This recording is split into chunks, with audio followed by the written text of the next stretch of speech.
Okay. Hello. Good morning, everyone. Hope your Wednesday morning is a wonderful one so far. Fractured filter here.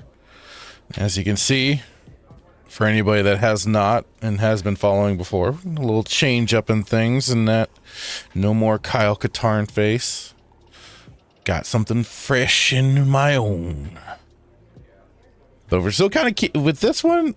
I'm keeping with the animated. I feel like it fits more with the gaming side of things. And then when I do other things, you'll see if you've seen Wormhole Watch recently, the Latinum Lounge that was dropped, or because I don't think I've done a gaming stream yet with the new face.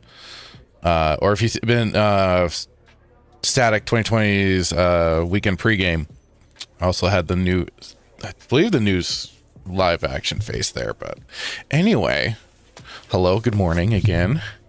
Hope you got you're all nice and comfy, or probably, unfortunately for some, getting ready to go off and be in the wagey cagey. And hopefully y'all can hear me just fine. I've got this all set up. Hopefully it's working.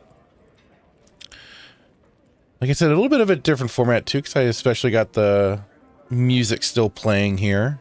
Kind of keep with that nice, relaxed atmosphere, hopefully. Don't want it overwhelming or nothing. Good old coffee.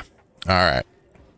So we did have Nightmare first in the chat on the YouTube sides, saying, have a good stream, man. Well, thank you for dropping by to do that, Nightmare. Appreciate it, buddy. And then Hassan Avocado King saying, ahoy hoy, hello. Hope your morning's going well so far. Okay. So, the way this is going to kind of work is for the first hour or so, depending on how many topics I end up finding and everything like that and how long they take. But the idea is first we're going to do a first hour, got some topics, of course, as it is. We just said hi to the chat. But yeah, the main part then is that's weird. The kick size acting goofy. There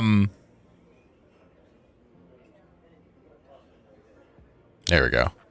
Okay. What was I saying? Yeah. So the first hour is gonna be topics and everything, and then the second hour, and this is gonna be. I'm gonna try and contain this to just 2 hours, or so. You know, maybe it might go a little over, but then the second hour will be playing.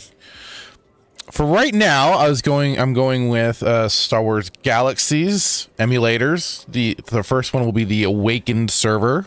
I think the idea then will be start a new character and all that, and we'll get kicked off with that. And yeah, just kind of keep it nice, comfy, cozy, and everything like that. And yeah, so one thing I was thinking of is we'll kind of first start it off like it is, kind of how Hitman and I. Where am I hearing myself again? Oh, over on Kick. There we go. Okay. So, like Saturday Night Sith, the way Hitman and I kind of started things out was kind of giving a quick little rundown on what got us started in that respects into Star Wars. And so I thought in this regards, I'd kind of give a quick little intro to where I got started with video games in particular, since that's the theme of all this, I guess. Let me find the particular one too. So for myself, I could probably say I was 4 or 5. And I don't remember if it was for a birthday or for a Christmas, but I remember getting the Nintendo Entertainment System that was the gateway drug to it all. And in particular, too, was, I believe, I want to say the version that we got was this one here. Oh, wow. They even have it on Amazon still. That's funny. But the first system that I got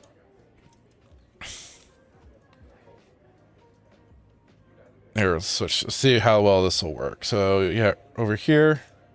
Okay, so yeah, so the Nintendo Entertainment Power Set that had the little power pad,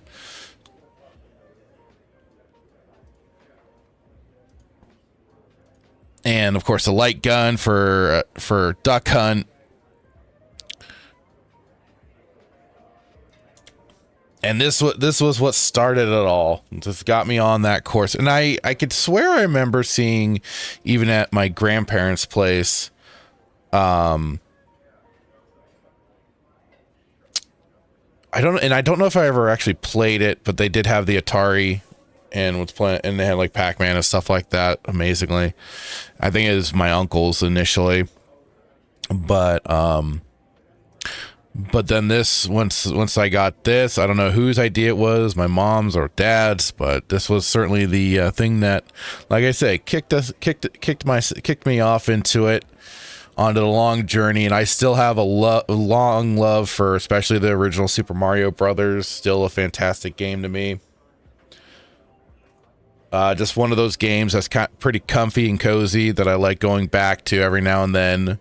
And I don't know if I could say I've actually, like, funnily enough, beaten it. It's just been one of those games I always enjoy booting up and running through kind of quick and everything, just to have some fun, you know? Nothing beats just having some good old fun with a game, just playing a bit of it, getting that little warm nostalgic feeling and all that jazz. And there's a really funny story that I told recently on Nightmare's New Year's stream, that, because I think I forgot how it got brought up. I think Nerdy Neo might have brought up like because he does, like, him and some of his buddies do top fives and stuff like that, and I think he brought up doing top five Nintendo games or NES games. So that's how that started coming up, and I told this story there, but I'll tell it here too. It was really funny. I just remember one day hanging out in front of my house, and my only guess is the son of this woman had gotten into some serious trouble, was maybe neglecting studies or something, and had his his Nintendo Entertainment System yanked away, along with all the games they had. And so I just happened to be hanging out in front of my house. Someone comes up front. I think I got my mom. I don't remember. Not all the details are there, but I just remember just suddenly basically adopting a whole bunch of Nintendo games, which was really wild. But then we got a hold of like games like Donkey Kong, I think Donkey Kong Jr., and some other things. Like I said, it was just the wildest damn thing in the world. And yeah, so there's that story. And of course, you know, at the time it was the great thing of things like rental stores having those those were the places you went to. The only problem is that sometimes, and with the not as much of knowledge out there, not like the internet is today and everything like that, a little tougher to find out when there's problems or how to fix problems with cartridges and everything. And plus I was still a young kid, So I had played things like I remember us renting Metroid and trying to play it, but the whole thing, don't know what there was, if it was a bug with the cartridge or if it was with the system not playing it properly, because I know we had to take it in at some point for either repairs or whatever, finding out whatever issues there was. And so that was an unfortunate thing, but we'd rented other games, and I know I had played through the gambit. And plus, you always have friends at the time that had the consoles, and go over to each other's houses, play there, and all that fun stuff. So yeah, that's at least the Nintendo era, we'll say. And like it was at some point, there was a problem with the system where we just couldn't keep it anymore. An error with it in general, and so we had to get rid of it along with all the games. But it wasn't long, I think, after that it did come to us eventually getting the Super Nintendo. But then that'll be a story for another time, I think. But for now, that is the beginning of the humble beginnings, as I said in the intro, for sure. And yeah. So now it's going to come to be, where do I start with some of these topics? Because the whole idea is just to kind of go finding stuff that I particularly want to talk about, not adhering to every current event that's going on. Keep it to some stuff that, like I said, catches my eye, that I'm interested in. And there might be some stuff that is certainly a little more serious that has to keep it, that I want to talk about and everything like that. But the main idea is just to kind of keep it nice, low key, and fun and relaxed and all that. So let's see, where shall we start with this? Because I got a list of different things, and that's at least a nice thing too, is that for some of these, they will be able to be talked about pretty much at any time. But you know what? I will, even though I just said let's. I won't keep too current, but let's. I think this one is at least an important enough issue, because certainly, and I'm not. I know I was hearing this well before even this gentleman had posted it. One of my favorite content creators out there, doing his own thing, but also strongly following all this madness out there in this world.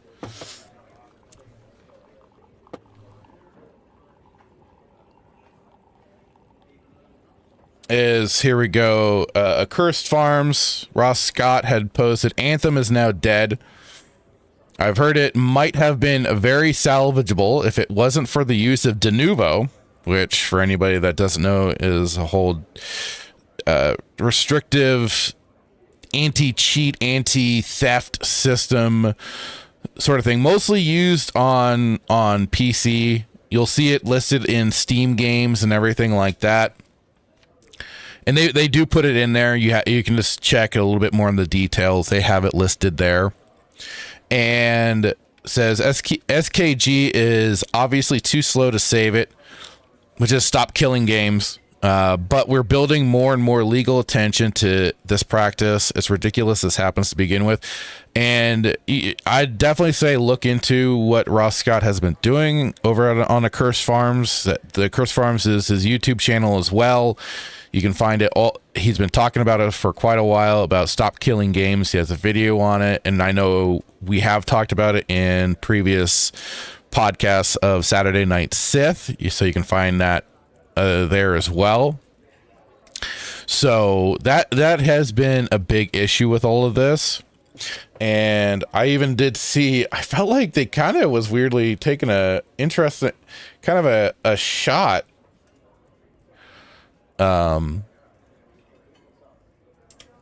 least a weird shot in a way, especially with the titling here from Forbes. Oh, piss off. No thanks.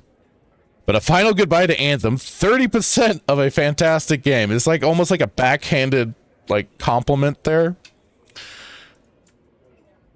but even they do detail here.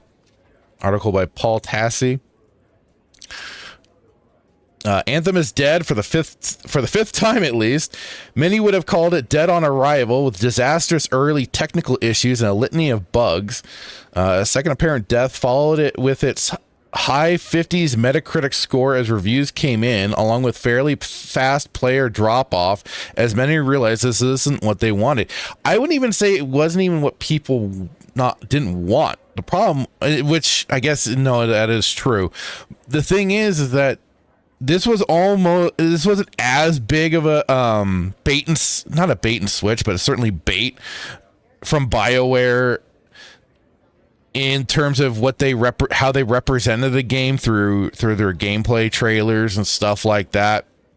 And I think some things did remain true, like some of the flight combat or the flight around the maps and stuff like that. But it was then the rest of the world that was severely diminished. It was basically, as I recall, Ubisoft levels of where it's looking so grandiose and so full and everything like that, and then it's so scaled down on release.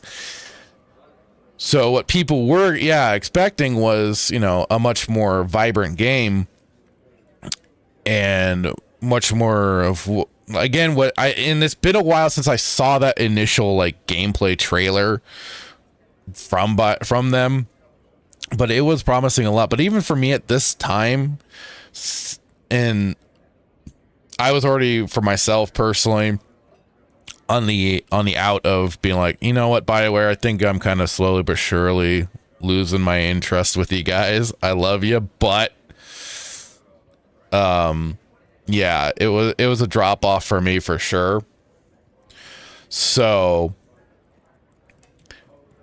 yeah, I know I was very hesitant, and I waited to see gameplay video, like actual released gameplay video, and just gameplay video too, because that's what I'll do usually, is I'll look for just gameplay video and see what's up, see the game in its raw form, no commentary from a player or reviewer or whatever, just to get an idea, And it was sad to see. BioWare was following now this whole thing, and you could blame, and I'm sure people will blame more EA, which they are certainly just as equally to blame. But I put them both, they're both equally in the same camp. And so, yes, you could say EA with overbearing demands for them to get this, and done out at this time, such. But, there could always be a give and take between the two, and I'll look at them as BioWare as being just as complicit. So, anyway, its third death came after Cataclysm, its only major expansion, when we soon learned that no more of those would follow, and seasons would arrive that were largely remixed versions of existing content. The fourth death was the decision that EA and BioWare would not attempt a grand 2.0 rework of the entire game, mirroring some of the studios that had been able to fix what ailed their poor launches of potentially great games.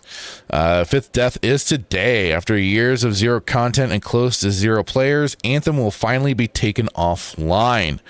Its servers down. You simply cannot play at all, which wasn't the case until now. Some logged in for a final few flights, but many others weren't even allowed to reinstall the game.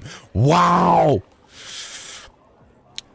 Anthem is talked about as having more potential than other games. You don't hear that about many other famous flops. Your Lawbreakers, Marvel's Avengers, your Suicide Squad, Kill the Justice League. Okay, come on. Basically, for Suicide Squad, that was in the name. They did it to themselves with their own storyline, their completely paused storyline, killing basically the Arkham universe Batman the way that they did.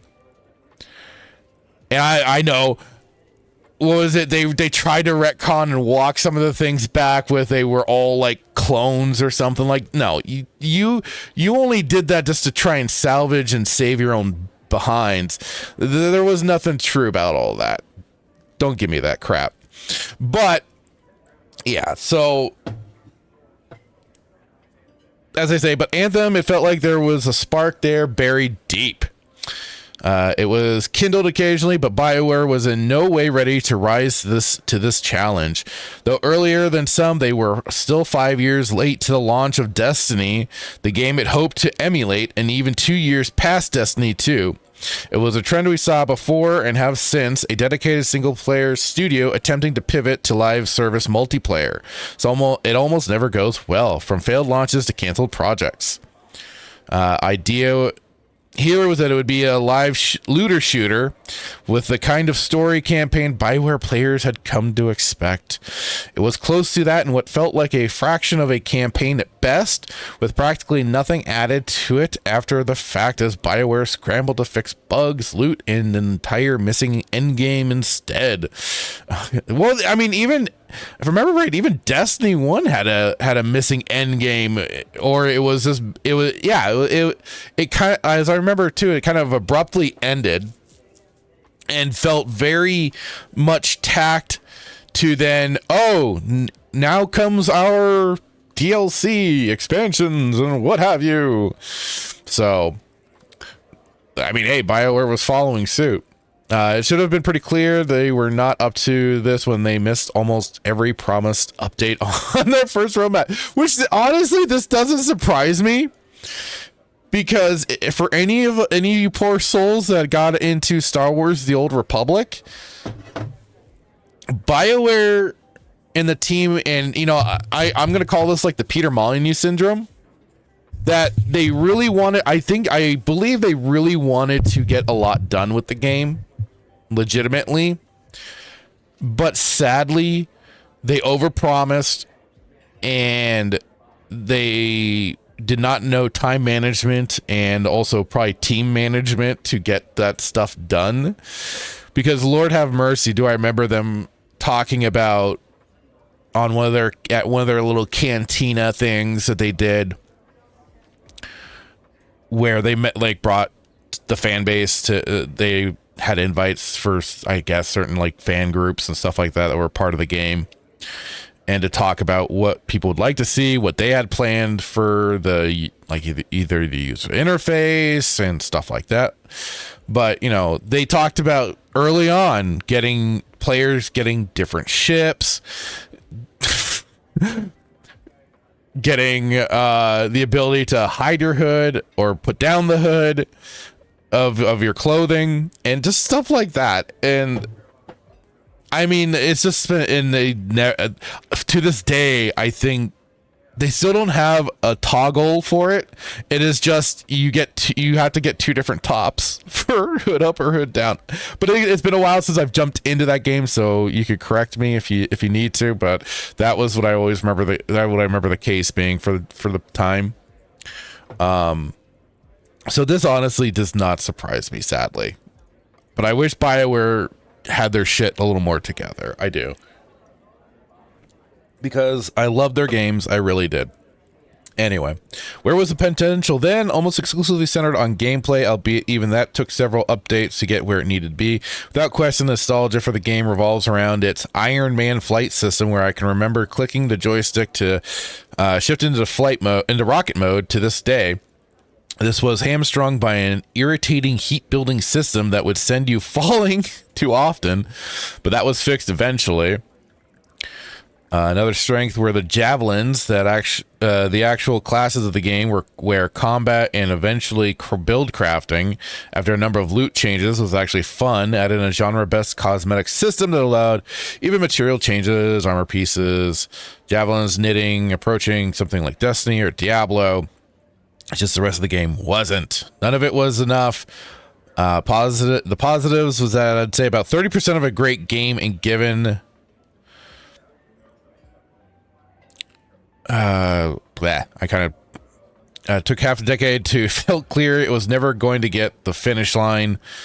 Pretty quickly, large chunks of BioWare moved over to Dragon Age 4. Oof. And we all know how that went. Unlike other studios that were wholly committed to their live service offerings, BioWare never was much past launch. And I mean, that was even part of the problem with the Old Republic, you know, sadly, because a lot of us wanted more content, more storylines, but they kept trying to keep people preoccupied with PvP seasons and stuff like that. But it's like, but we're here for the story. And then the stories that they did release were just mid at best. They were just okay. McKeb, I think, was the first one, and it wasn't bad, but again, it was just okay. And they slowly but surely tuned it towards solely solo play, which was unfortunate because my brother and I we did so much of the early first 1 through 3 chapters together, and the fun was he and I would just stick together and always see each other's scenes and stuff like that, and then with flashpoints got that interaction.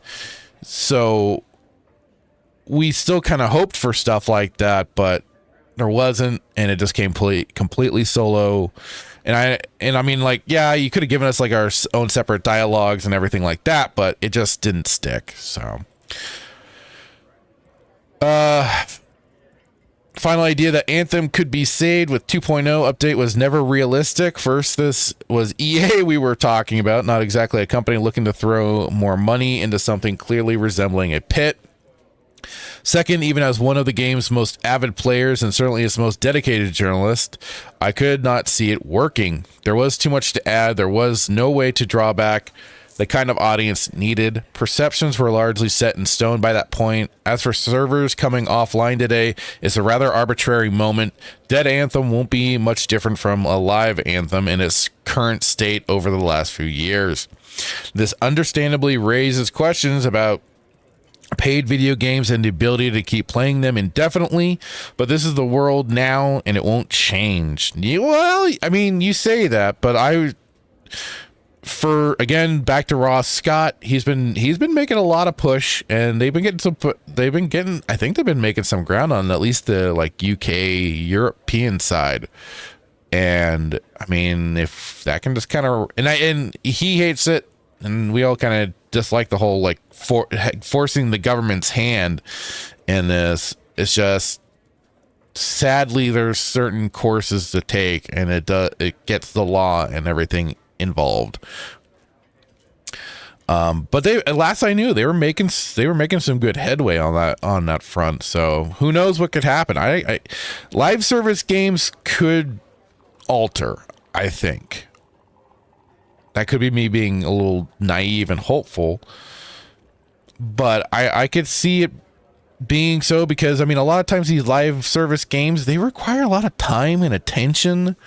So, you know, it wouldn't surprise me. And that maybe people, and with things like, and I've heard mixed things, but what was it? That Expedition 33 has been quite successful, and that's in the single player realm. Even things, what is the Dark Souls? Why am I forgetting these names now? It's like any other time I'll remember certain things just fine, and this is the one time that I'm just like, dah. Shoot. Anyway, I was gonna bring it up just to remember, just try and remember, because it's like, let me just try and, because I gotta remember it now. Dang it.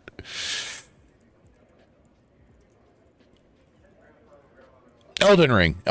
That was it. Thank you, Hassan. Thank you. Much appreciated. Chat coming in clutch. All right. But yeah, so, you know, there is still a strong pool for single player games, I do believe.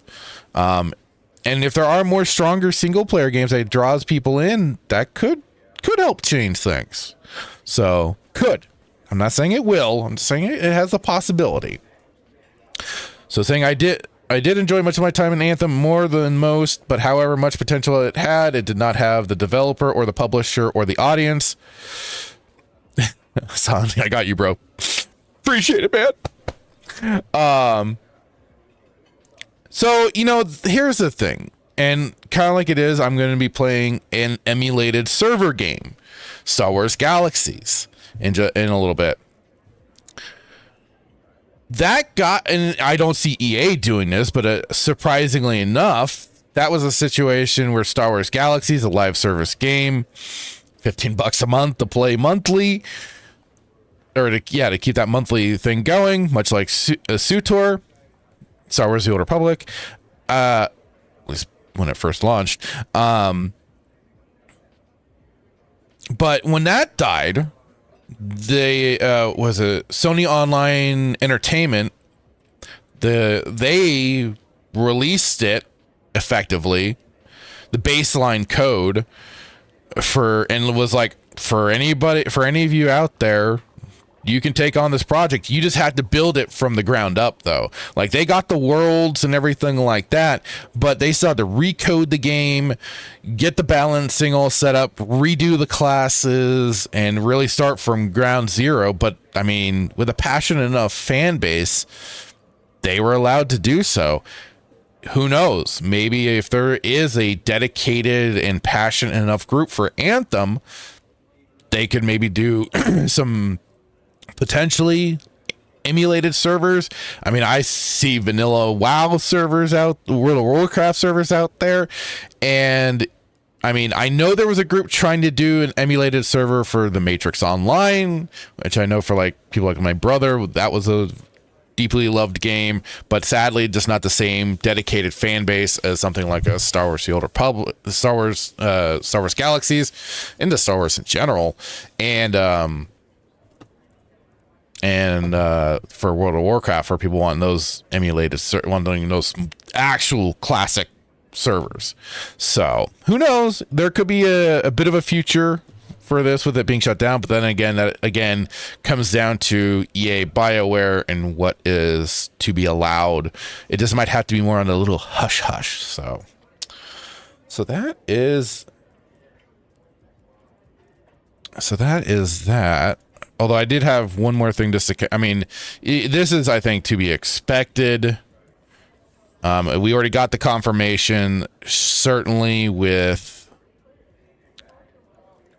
the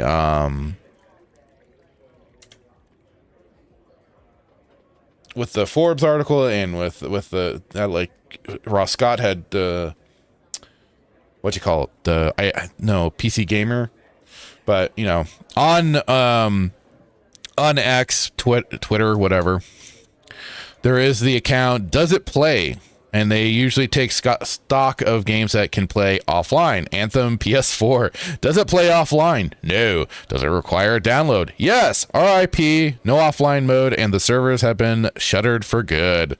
So that is the unfortunate thing there. Like I said, who knows? Maybe through emulation, you could see a return. But for now, as old McCoy would say, it's dead, Jim. So, again, an unfortunate situation. But again, one of those things that happens with these live service games that we have just come accustomed to, and especially with this always online attached world. We are so accustomed to it. Don't always think of, oh no, what'll happen when this one game gets shut down for good. So yeah, that is the Anthem drama. It's unfortunate, but like I said, who knows? Maybe there could be a light at the end of the tunnel for if there is a passionate enough fan base out there. So, all right. Hope everyone's doing well so far. Okay. Now I'm trying to think what would be another good one here. We could do something really quick. I did see, and I know, China Slop. This is a China Slop game. But and I do hop in, although I've been waiting on the game itself. Marvel Rivals has now gonna be bringing out Deadpool. They have a gameplay reveal trailer, so we could take a look at that just really quick. Just 2 minutes here, and let me make sure. All right, here we go. Let's check this out. Deadpool Marvel Rivals reveal trailer.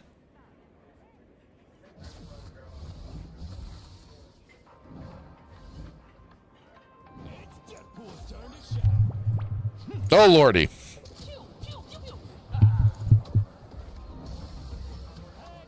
Duelist, I figured.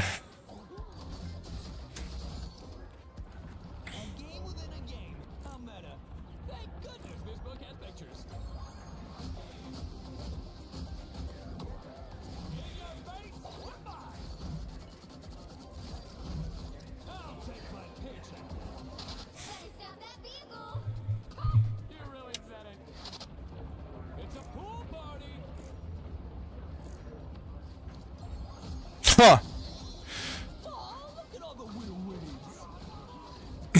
Oh god. Oh no. He's gonna be such a troll character.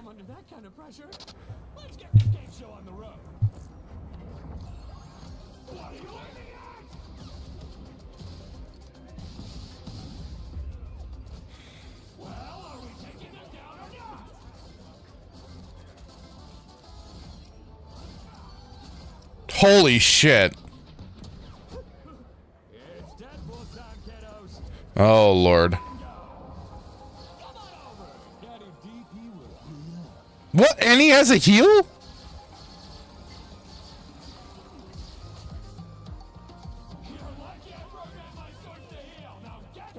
Wait, what?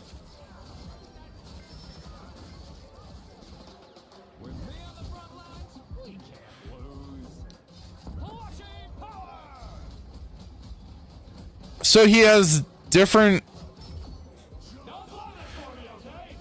He can do Duelist, Vanguard, and Strategy... What?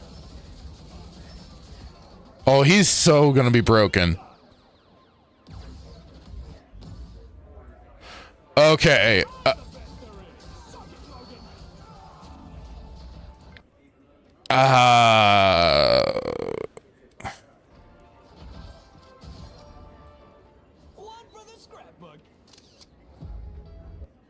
Okay. Well, like I said, he's gonna be such a troll character, especially like if these pop-ups really do happen in game. When he does particular things. Oh my god. And then just the roles that he seems to fill. I mean, at least it means he's got some versatility. Especially the ones that I wouldn't expect, especially to provide kind of healing. Let me see that book too.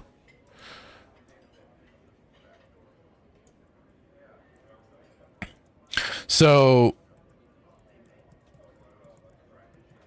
you can heals for upgrades. That's odd. I think it's okay. The different weapons and skills and stuff like that. Skill issue upgrade, but. That's yeah, Duelist, Katana. Then did it show a change when he was starting the healing? Because strategist, yeah, strategist.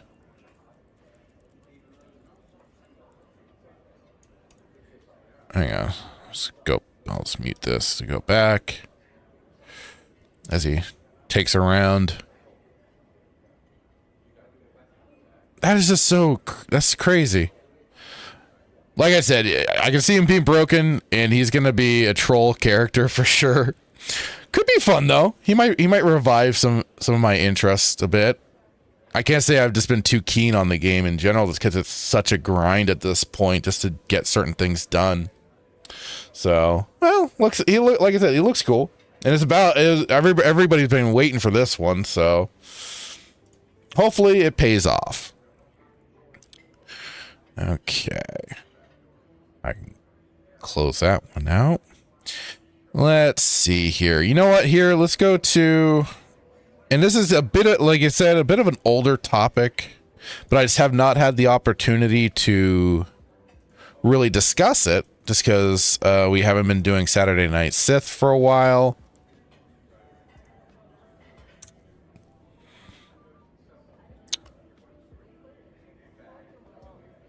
So...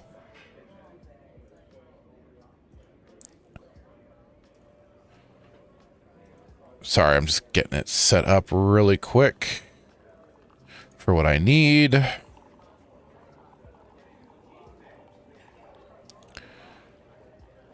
right, so recently, for a mod project that I have been following, and it is basically released, you can install it if you have this game, which is... Star Wars Mysteries of the Sith, and basically an expansion to Dark Forces 2, Star Wars Jedi Knight Dark Forces 2, with old Kyle Katarn. But the focus of this one is more Mara. It's Mara and Kyle, Mara Jade and Kyle Katarn, but Mara Jade is more the focus, I'd say, and especially more than, you know, the person you play at the very end of the game for what happens, and I won't spoil it because I also do intend to do another playthrough. But he's still been hard at work, General Tantor here, to do a remaster of Mysteries of the Sith, and it's been going pretty good. But as he says, as I saw with one day ago, he had this update. Only really updates open Dark Forces Jedi Knight 2. So save games from 4.0 should work fine still. The changelog 4.1 changes updated the open JKDF2 to version 0.9.8. And then updated credits reflected better the creators of the new amazing models. So that's been pretty sweet. And then if you want to, there is the ModDB page you can go to.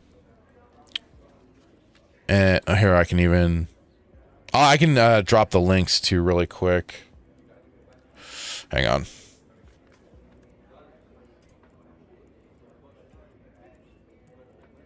Let me get those. So, first, let me drop General Tantor's links in the chat.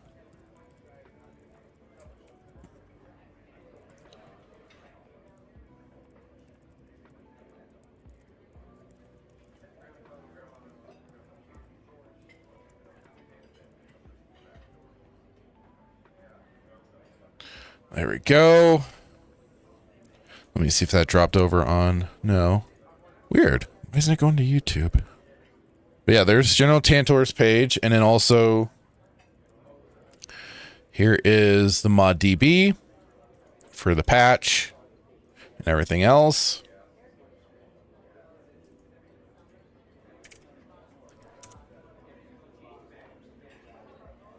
Because I definitely say it's a worth it mod to go and check out, especially if you want to play the old game. It does a great job upscaling and making the models look fresh and new,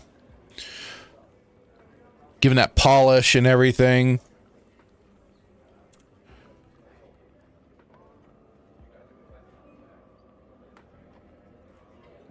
So totally recommend it if you haven't.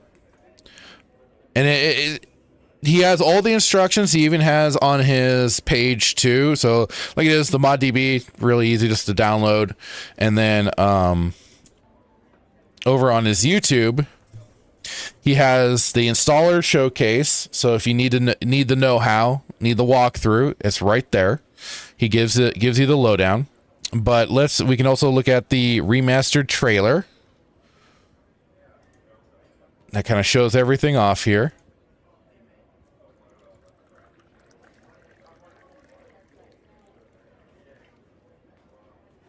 Because like I said, it's definitely, in my opinion, worth it. Especially to play the old games.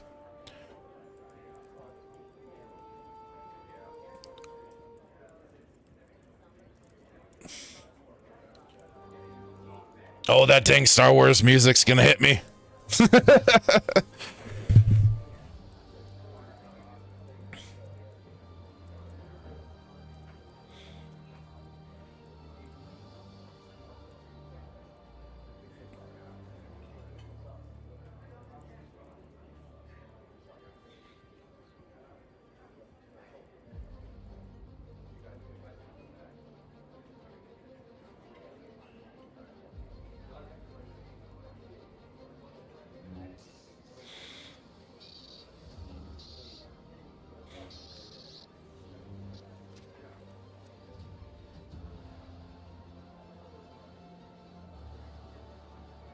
So just for one, I mean, the models, if you've ever seen them, they did look blocky and everything like that, but now these updated models are looking fantastic. Almost like you'd get out of seeing them in something like Jedi Outcast or Academy. And in fact, I think this one, the Mara Jade, is an import. It could be, I don't know. Or he got it fully modeled for, you know, for Jedi Knight and everything. Or yeah, the Jedi Knight 2 system. This could be a skin that was, or a model that was put out there from the modding community. I don't know how he went about it, but I mean, it looks fantastic. And I know I've seen it in mods like Movie Battles 2 and stuff like that.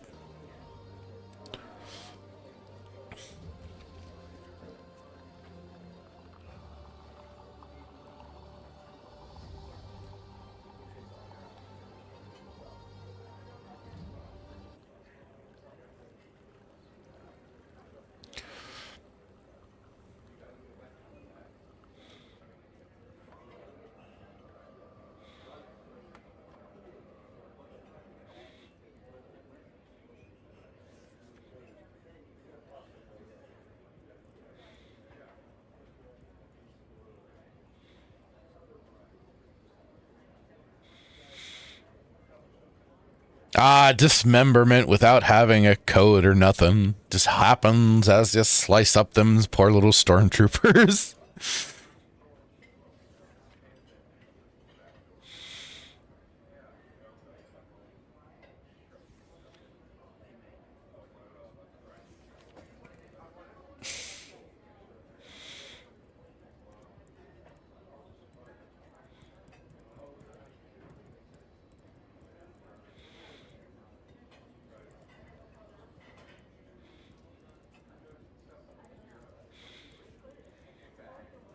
Now, that's kind of a detail for anybody that went through. I think it's the Thrawn.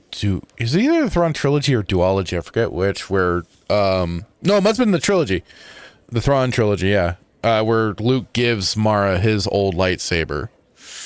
That he had to go. If you haven't gone through the Thrawn trilogy, you can find out there. I'm going through it right now again through the audiobooks. It's been great, and I'm on the third book now and getting to how that all comes about. But there's a reason for it, why she has it.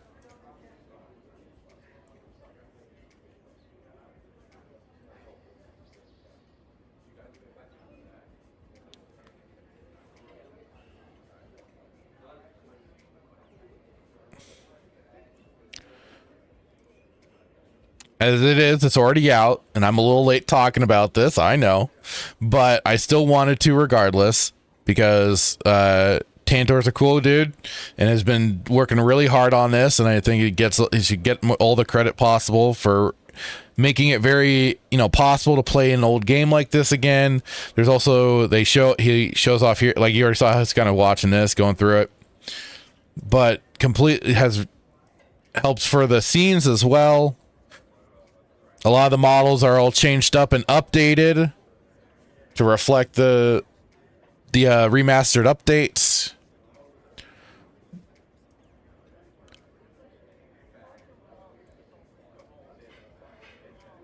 And you can only imagine how it looked originally. So,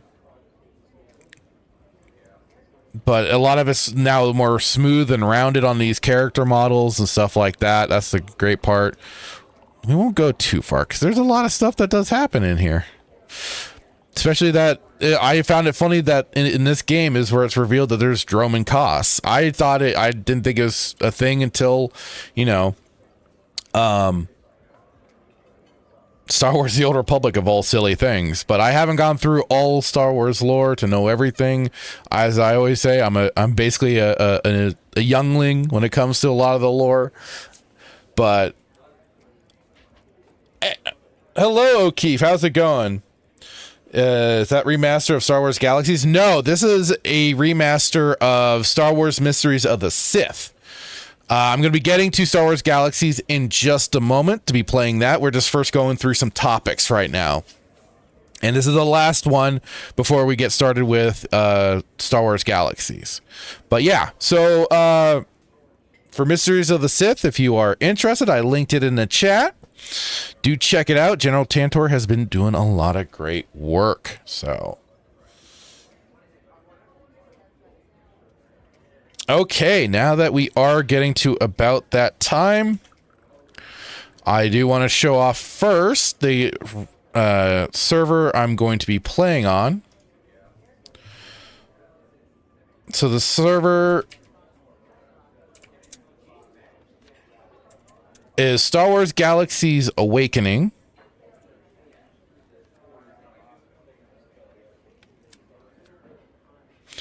And this one, so welcome to Star Wars Galaxies pre-CU. Star Wars Galaxies Awakening is a pre-CU based Star Wars Galaxy server powered by SWGMU. Awakening's goal is to revive Star Wars Galaxies and bring back pre-CU in all its glory.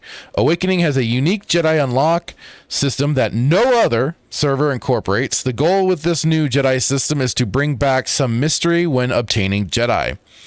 To play an Awakening, you will need a copy of the original Star Wars Galaxies client, an Empire Divided, the total experience, or complete online adventures as required. Clients obtained through illegal means are strictly forbidden. Copies of the game are still available at the most major online marketplaces. Please visit Play Now for all full guide on how to connect to the SWG Awakening. So, and of course you have to register an account and all that.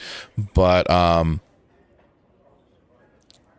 in here I'll even get the link for this as well if anybody is interested. That there, okay.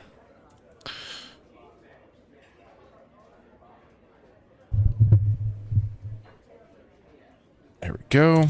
Boom. Boom.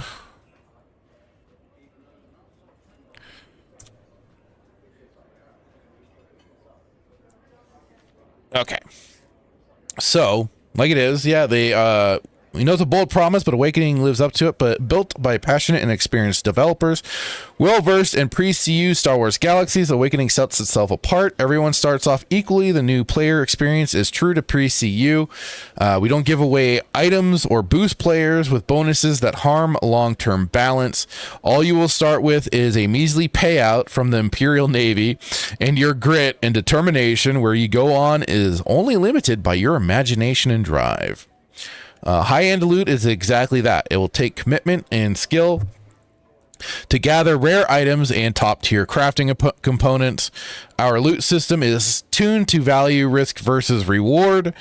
You won't find server-killing weapons in the hands of every player. The drop rates of DOT weapons, legendaries, and exceptionals have been finely tuned to make them match namesake. We carefully vet and test every feature before adding it, ensuring it upholds to pre-CU experience.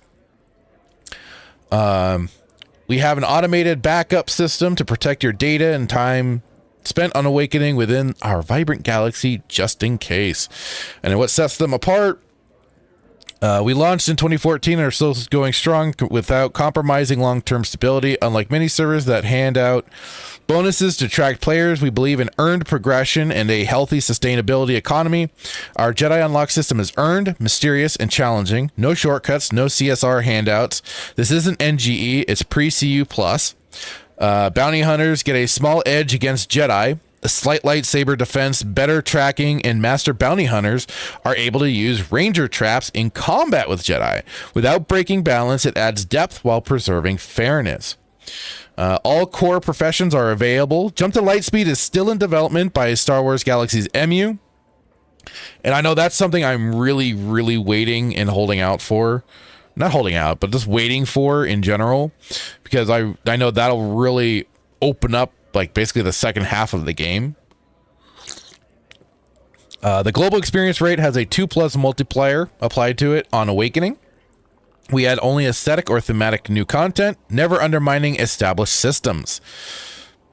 So, you know, I would go into this stuff, but I think we'll just start to boot it up. At least the player housing remains faithful to pre-CU, though we've added additional NGE style houses for variety. These features enhance the world without compromising fairness. And that was kind of one of the big things, certainly, was the housing system was a lot of fun. And that the fact that you got to have your own house and you got to place it on a planet, potentially of your choice. I mean, they do get full up, but that was kind of the cool part of all this. And then the big thing here I should mention is buffs. Doctor and Entertainer buffs were the hallmark of pre-CU gameplay and remain vital on Awakening. Buffs requires resources, skill, and strategy. We've introduced enhancement droids and starter zones, which provide minor buffs to help new players progress, even if player doctors and entertainers are offline. Make no mistake, the enhancement droids will not help you when it comes to anything beyond starter content. And that is where I think that's what we're going to be doing today. Is I am going to be firing up a brand new character on the server to kind of show off exactly that, the beginning experience in Star Wars Galaxies. And so the Force, this is kind of the interesting part too. The Jedi are integral to the Star Wars experience. Our Force system addresses that with mystery. Each character's affinity is set at creation. Becoming Jedi involves genetics, luck, hard work, no hints given, and in-depth galaxy knowledge. It's random, rewarding, and earned. True pre-CU built. So, and bottom line, Awakening isn't an easy mode server. We attract players who appreciate challenge, community, and earned accomplishments. We believe in a risk versus reward economy and strong player-driven systems, yet welcome suggestions and community feedback at every step. Certainly so. Okay. So let me get it fired up. Here we go. Time for some Star Wars Galaxies. So this is gonna be the other thing with all of this too that I'm know what I liked about wanting to do this little live stream. Let's tell my stories. I like stories. I like telling stories. It's fun. But Star Wars Galaxies for me was the very first MMO I ever played. It was my introduction. I remember hanging out over at a friend's house, and he was just playing it one day. All right, here. Oh. And I was just watching him, and I was like, what is this? Here we are, Star Wars Galaxies. Hang on. Okay, good. The game audio is being captured. But I was just like, what is this game? And he eventually tells me Star Wars Galaxies. I was like, wow. And he starts showing me the different world, the combat that's going on. O'Keefe, have you been playing there already? Yes, I already have some characters created on the Awakening server. And I have other servers that I play on too. This is a funny thing. I have a server for the pre-CU. I have a server so CU is the combat upgrade that came later on in Star Wars Galaxy's lifespan. And then there was what is referred to as the NGE, or I think it's new game enhancements. I think I've seen other terms for it, but I have 3 servers, all of which I are all in different eras of Star Wars Galaxies. This one is the pre-CU, and then the one I have another which is for the combat upgrade, and another for the NGE. So yeah. But yeah, so what was I originally talking about? Yeah, first getting into this, and I remember having to kind of bug and ask my mom to get it, especially then to also convince her for the $15 a month concept of it all too. Oh, let me pause the comfy music I had going. If it'll let me. Nope, maybe not. Hang on. Because I don't think we need that now. Okay. So I remember having to do that, having to commit, be like, "Can I please?" And then I just got hooked. And the thing that sucked too was my laptop couldn't quite handle it. That and I remember that was when I had to upgrade the laptop and get some new RAM at the time. And then after that too, that also solved like a lot of problems for us for other games and everything. That was the great part, at least. So it opened up a whole new world for not only games, but also then for knowing upgrades and stuff like that, even for laptops at the time. Now, here's the thing. Star Wars Galaxies, the great thing. They have different races, and as you'll see, they have different attributes. All of them do. The human is basically the all-arounder. And has human species features, leadership, and artisan experimentation bonuses. And then you can play as a Rhodian. Which, wow, what a bio for the species there. But as you can see here, they lack in different attributes, but excel in others. And then there's the Mon Calamari, who I believe, for stamina, mind focus, willpower, they are a lot of times the doctors you'll see that'll do buffs. They have alertness, weapons assembly, and structure assembly. What do the Rhodians have? They have defense versus blind, one-handed weapon accuracy, two-handed melee accuracy, and weapon assembly. Then there are the filthy Bothans.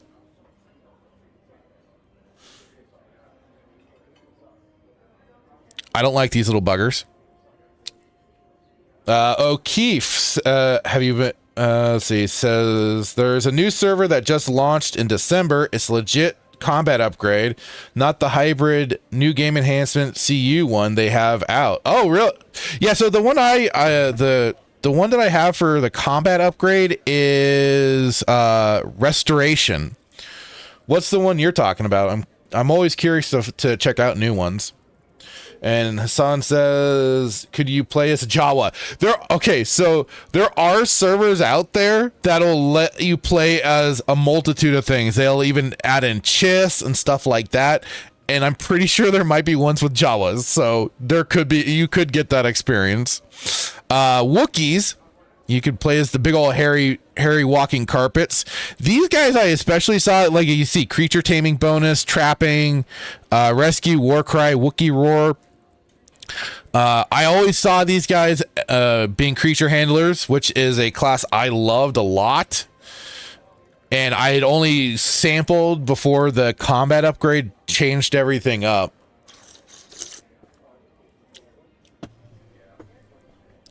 O'Keefe says, yeah, restoration is mostly NGE with a bit of CU stuff put in. No, Star Wars Galaxies Legends I know is all NGE, but I mean, I guess you mean like content, like armor and stuff like that, put from NGE into the CU. Because I know that it's still similar to the combat from then, but I could be mistaken. It says, but a new server called CUMU just launched and is legit combat upgrade. Okay. Hassan says, LOL, sick. O'Keefe says, just launched server December 27th. Okay. Hassan says, what year was Star Wars Galaxies around? Ooh, good question. It was originally, hang on.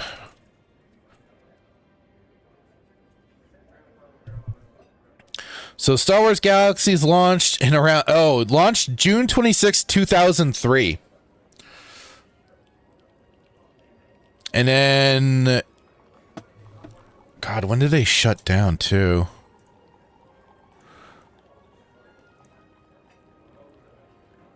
Let's see. Because I believe they shut down for Star Wars: The Old Republic. Yeah, they did. Officially shut down its servers December 15th, 2011, and that was around the same time that Star Wars The Old Republic came out. O'Keefe is getting specific here for the server statuses, or the combat style statuses. As he says, pre-CU 2003 to 2005. I remember that time. Combat upgrade was 2005 to... was just two... Wow, that Wookiee coughed. And NGE was 2005 to 2011. That was the thing, when the combat upgrade first dropped, it was so broken. And I remember leaving the game for a while, coming back, and it was pretty solid. I didn't mind it. After getting used to it again, at least they still kept all the classes and everything. But man, that the NGE just toned down everything, and it was sad. So sad. Oh, O'Keefe knows because he looked it up recently. And yeah, CU was only like 6 months. Isn't that wild? It felt longer. Like, I could have sworn it was out for a full year. But this is the thing. I remember when the new game enhancements were first dropping. A friend of mine hung out and stayed the night. Him and my brother and I were all getting ready for this new launch of the new game enhancements to make it more Star Warsy. I hate that term forever now, thanks to them using that as a weird selling point. But we all got ready. We were marathoning Star Wars. We of course started with the prequels and was going to go into the OT, and we were all in.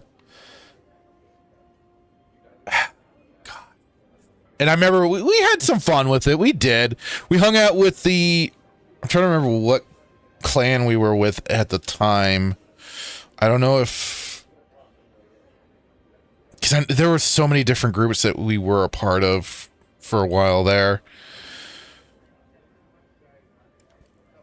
But I remember us doing Jedi duels, getting used to it. But man, when people had that elder robes or whatever, if they earned Jedi before the switch over and they got the special items, they had a nice little advantage on people, on other Jedi. So when we dueled, it was interesting. I mean, some of us got close.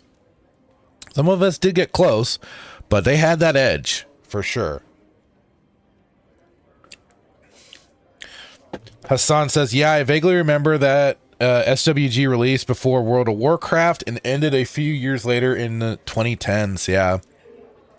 And the sad thing was because of the explosion of World of Warcraft, instead of enjoying the niche, I want to say niche player base that they had attracted, they kept trying to chase that damn dragon of World of Warcraft. They wanted that audience. They wanted that audience, but they weren't going to get it. That was the problem. And that's the thing, like, they just couldn't understand. So, unfortunately, they chased it, and that's what gave us the new game enhancements time, which lasted a while. I mean, like it is, 2005 to 2011. That's a good 6 years there. It kept the game alive. But inevitably, it went away. But like it is, a passionate fan base came together, and voila. And those other servers too, like I believe Restoration, and I know SWG Legends, I believe that's what it's called. Yeah, SWG Legends does have the Jump to Lightspeed expansion pack basically in. So if you want that flight time, those are certainly places to go. But I'm certainly looking for that time here for sure. Anyways, back to some of the races. So Twi'leks are, of course, your horror races, the sluts of the Star Wars Galaxies, who, funnily enough, practice in slavery, even of their own people. Sounds like another group of people. But like it is, their whole thing: Constitution, action, quickness, and mind, and they will be the entertainers, from musicians to dancers and stuff like that. They have the wound healing dancing, wound healing music, battle fatigue healing for dancing and music. Then we have the Trandoshans, which are much more the combat focus, as I recall. Yeah, health, strength, and constitution. And I think especially for if you want to do Brawler and Terraskasi, which you'll see what I mean in just a moment. But yeah, unarmed accuracy, speed, and damage. They got bonuses there. Melee defense bonus, creature harvesting, and regeneration +1. We got the Zabraks, which I think were also kind of a combat focus, a little bit. Yeah, they got the action and health attribute and the pluses and willpower. Defense against dizzy, stun, and intimidate. Anti-shock, equilibrium, and vitalize for some bonuses. The Ithorians, which I think were also the docks and stuff like that. Yeah, they have that bonus, some of the bonuses and the attributes there. And then they have a defense versus dizzy, stun, creature taming bonus. Oh, I didn't know that. Melee defense, chassis assembly, power systems, shields assembly, and advanced assembly. So they would have been like also crafters and everything. And the Celestins. Hassan says, I heard one of the key things that killed SWG was a massive update that changed a lot of the game's systems, aside from the obvious competition from World of Warcraft. Yeah, that's what we're talking about when we say the combat upgrade. The combat upgrade was a big change. It was the first big change, and that did rock the boat big time. Because I remember even at the time people were protesting it in game and everything like that. And then the next big change, like O'Keefe was pointing out just 6 months later, was the NGE new game enhancements, which really, I think that was kind of the death nail to a lot of people, because it so toned down everything, the whole system, to very World of Warcraft. So myself, I like my humans. I'm a human. I go for humans. It's weird when I try and play anything else. So I'm going to go with the human. And it's not that robust of a character creation, but get me all jacked looking. Let's go. Make me a tall bastard. Yeah, you can get yourself looking pretty chonky. You be a chonky boy.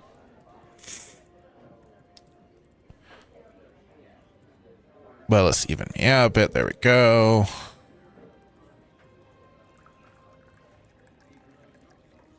And yeah, you can do nose length, width, nose protrusion.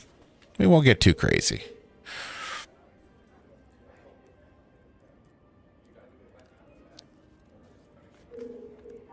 I guess I won't do a terrible lot. Because I want to get into the game.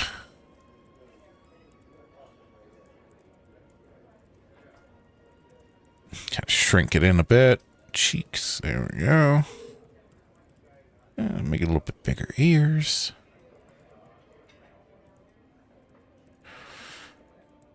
I'll make me a young. Let's give me some age. Let's give it a little bit of age. Not that much age.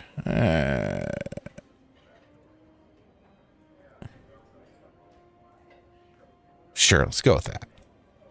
Give it a bit of age there. Give him some freckles.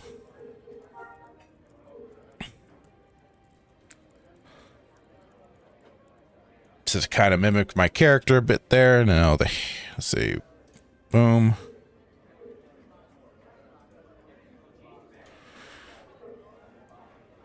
So, this is where then going to an entertainer can be good, especially when they have the different hairstyles and stuff like that you can get from them, because there's some okay choices here, just not the best. The entertainers definitely help open that up. Decrepit a bit early, aren't we, brother? Yep, that's just a nice little early morning stream to get us started for the day.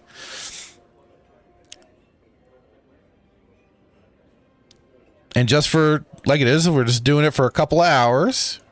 And there might be times when I do switch it up and I might start even earlier to go for 3 hours or so.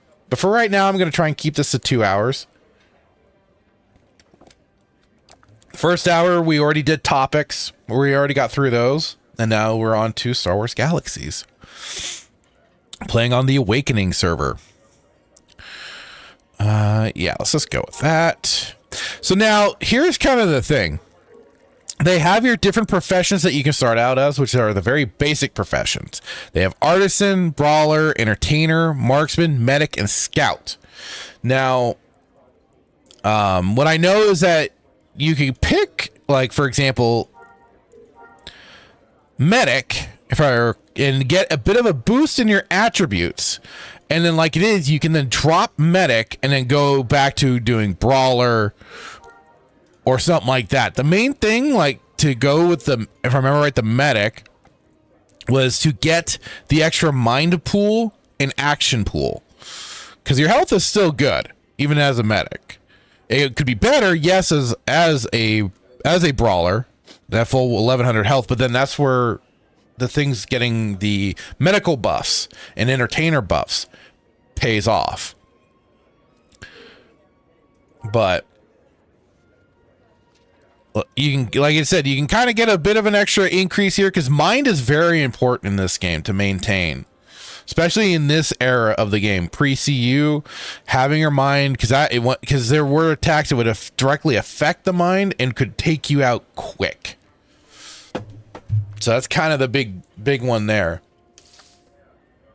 So what I got into the habit of doing was picking medic just to get that stats.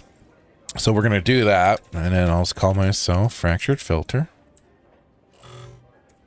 Because you could have a first name, a surname, and like it is, they really did go for the RP role-playing in this game.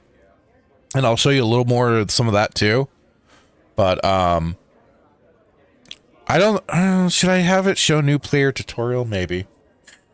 Decrepit says, sick, I'm getting ready for work. Ah, yes. The old work grind. Oddly enough, this is my, like, my Saturday. I have Wednesday, yeah. So, like I said, I'm trying to remember if I want to do this we won't show the new player tutorial. We'll get right into the game now. There we go.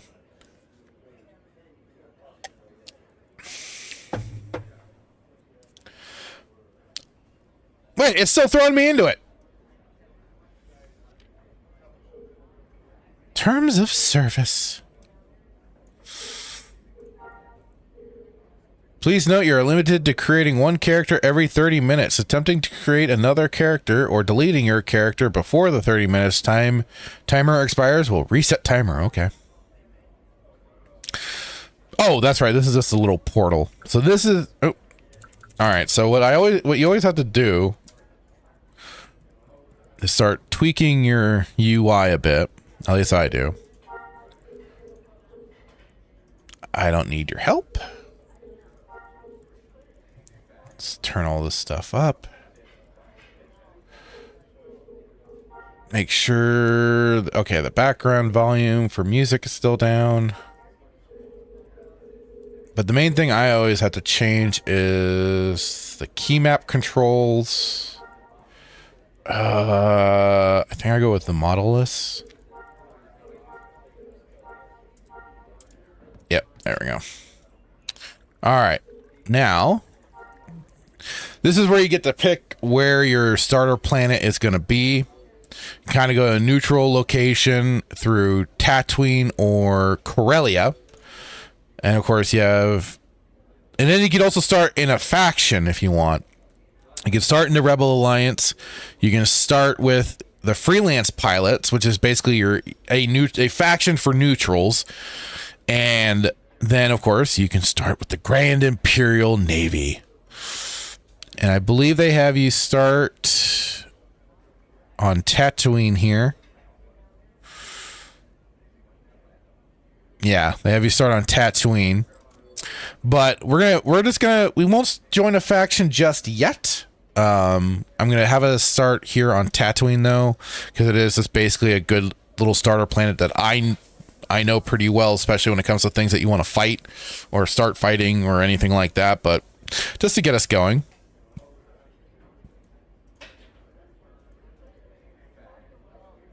Come on. Come on. There we go.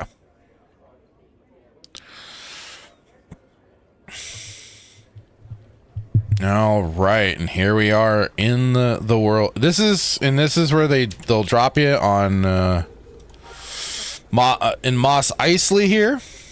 And here's the world map.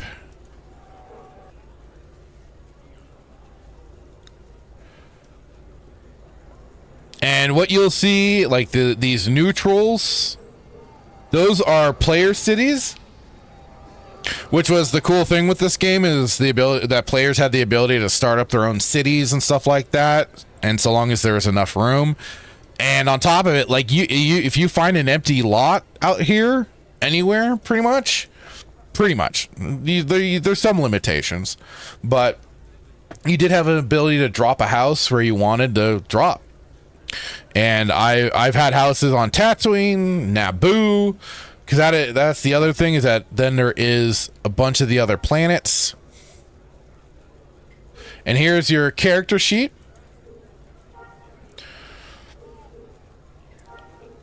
And there's a lot of badges you can earn just by exploring the planets, mastering the classes, which there are a lot of, and I'll show you in just a moment.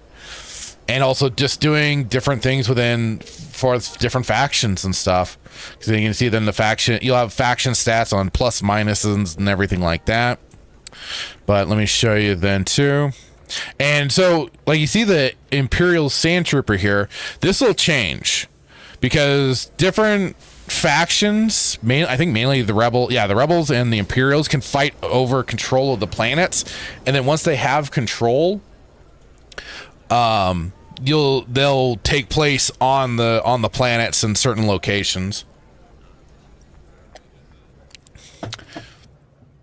So then if you want to travel, before you get like your own ship, which would be here, you go here for your own, if you have your own ship. But for the time being, there is a ticket terminal, and you can jet around the different main cities and even to player cities too. But then also you can have it show galactic map, and these are all the planets. You have Dantooine, Talos, Dathomir, Yavin, Corellia, which is kind of in the center of everything, Endor, Naboo, Rory, Tatooine, and Locke. I never knew how to pronounce that one, but those are all the planets that you can go to, and also basically plop down houses on a lot of them. Naboo I always liked because it's green, foresty. Although I don't think you could. I don't know if you could place houses on Endor. I forget. Corellia was also nice, especially when you got into the mountain regions, because it's snowy and had more of the kind of pine tree look and everything like that. Now, the big thing with this game. Yeah, well, no, so Hassan, yeah, so yes, he says, you mean to say NPC factions fight each other, or that players fight each other? Both. So there will be NPCs that can fight that will, if they run into each other, they will start fighting each other, but it is for players to do player versus player combat. You can basically, if you, depending on so when you align yourself to a faction, you can set yourself at different levels. You can be non-active, so then you can just go about, do your thing. You aren't attacked by the NPCs or players. And then there is a level where you can be attacked by the non-player characters that are of the faction, but player characters can't attack you. And then there is the final level, which is like the complete active duty for rebellion or empire, and you can do the whole gambit. You can attack other opposite factions, you can attack the rebels or in their NPCs, and vice versa. So it's a whole system that you can do all of that. And that was the fun for a lot of people. They liked going about and, you know, staying, as they called it, flagged, and being able to always take on other groups. Hassan says, okay, so in a similar way that World of Warcraft, Star Wars: The Old Republic did the two major factions, in a sense, but now I can't speak for World of Warcraft, but I know with Star Wars: The Old Republic, they had also specific zones, and then the little like hut ball and arenas to do player versus player stuff in Star Wars Galaxies. Like when you are flagged for PvP and you're flagged in the faction, like anybody anywhere can attack you. The only safe zone that you would really have is, I believe, either the respawn in the medical place, or if your own player housing was a safe zone, if you made it that way, because you can have your house completely open to people or to only your friends and so on. So, or then like if you were part of a guild, their guild hall and stuff like that could be locked off. Because a funny story with that is, so SCO, Starfleet Command Ops, was like the first guild I was in SWG, and I had been in previously for other games, and I joined them when I learned about Star Wars Galaxies, and we had fun where we were, because God have it, the leader Kool-Aid, who was a Wookiee, who played a Wookiee, he had us basically at war with every Imperial faction, and it could happen at any time that they would switch that on, and next thing we know, we'd be at war. War were declared, and suddenly, oh shit, here we go. And that's the other thing, like if you were in a guild, and a guild could select who they wanted to be at war at with another guild, it could happen, and it was crazy. But there was a time where in this group, I forget the other group that we were at war with at the time, but they were kind of known for being exploiters and stuff like that.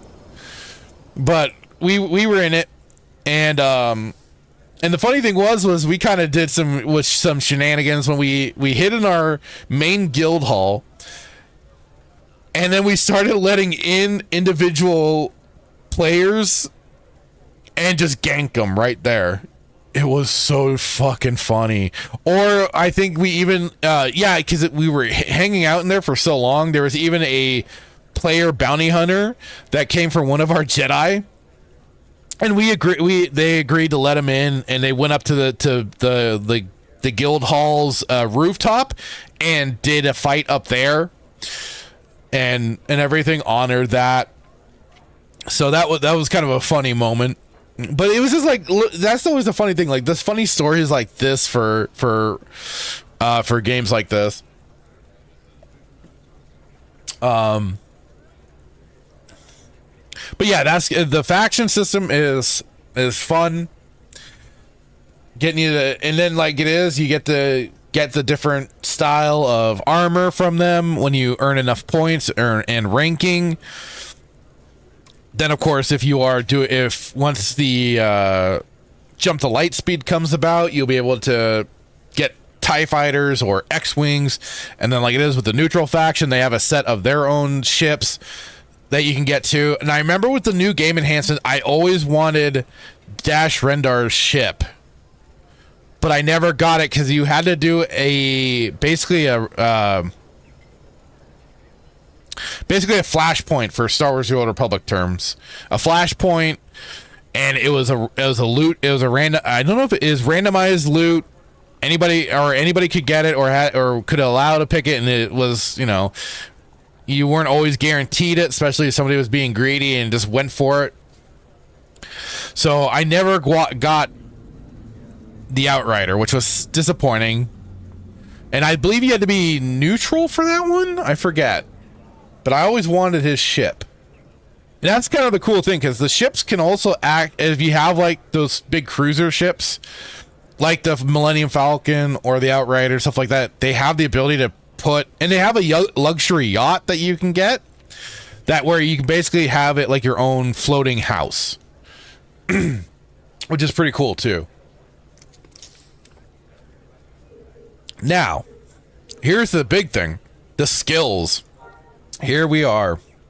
This is, to me, what definitely separated Star Wars Galaxies from other MMOs in my book, was that you had a robust list of professions. So you had your basics. Here's, of course, showing the Alliance Starfighter pilot. I don't know why it puts me as an Alliance. But then you have Artisan, which is your crafting. Brawler, of course, your combat. Entertainer. They have the Freelance pilot, Imperial Navy pilot, Marksman. There's the medic that I'm in which we will actually surrender that right now. No, wait, I think I keep it for now until I get points for the next thing. There was Politician. This allowed you to set up player cities and stuff like that, and also like you could run for mayor of the cities and everything. Scout is a very important skill. Now, you don't have to master it, but the main thing you are going to want from Scout is the exploration tree. Now, you may ask why. The reason that you want this is for the terrain negotiation. And as it is, each time it gives you that it gives you also burst run efficiency to mask scent, further terrain negotiation, and then more run efficiency and mask scent. This helped you, like it is, terrain negotiation. Basically helped you run faster and quicker over the basic land terrain. And this is very important, in my opinion. Well, I think it was common knowledge, but definitely something you want to get. And also this kind of a thing that you can get to then be able to do skinning of animals. You could basically then provide materials on the market for the crafters and everything like that. But like I said, this is the big thing, is getting that terrain negotiation. Then after that, they have the more advanced skills. You have architect, armorsmith, bioengineer, bounty hunter, carbineer, chef, combat medic, commando, creature handler, one of my favorites, because this allowed you to have creatures, tame them, use them as basically Pokemon or Digimon, or however you want to equate it to. Then you have your dancer, like you see for the wound healing is their thing, fatigue healing, the doctors, droid engineer, fencer, image designer, merchant, musician, pikeman, pistolier, ranger, rifleman, shipwright, smuggler, squad lead. Smuggler does, the great thing with smuggler is that they have the if I remember right, they have the low blow technique. Dirty fighting, I think. Yeah, they can feign death, panic shot, low blow. Yeah, they have the ability to kick somebody in the nuts if they want to. Squad leader, swordsman, tailor for getting your look the way you want, but also people to find in the galaxy if you are looking for it. Weaponsmith, and another, especially during my time, I remember, and for anybody that probably remembers, Terrace Kasi Artist, which was just my general favorite because I love melee classes. This was basically a basic template you wanted to get. So you'd start out as a brawler, get that novice brawler, and then you'd go up the unarmed fighting tree, which could take you, and this is the thing, like some of these will take you to different branching trees to other advanced classes, and the unarmed will take you to smuggler, Terrace Kasi, and commando. But Terrace Kasi was an important baseline, especially for combat classes, because this provided you with like innate defenses. So I know like a lot of bounty hunters had it and everything like that. I certainly did. I loved it. It's a lot of fun too. But it provides that extra power and, just like I said, extra defenses, melee defense and everything, and range, and even some range defenses and extra speed. Sometimes people take different trees of this as well. Like, because there's the meditate, which is just like your ability to just do your own self-healing.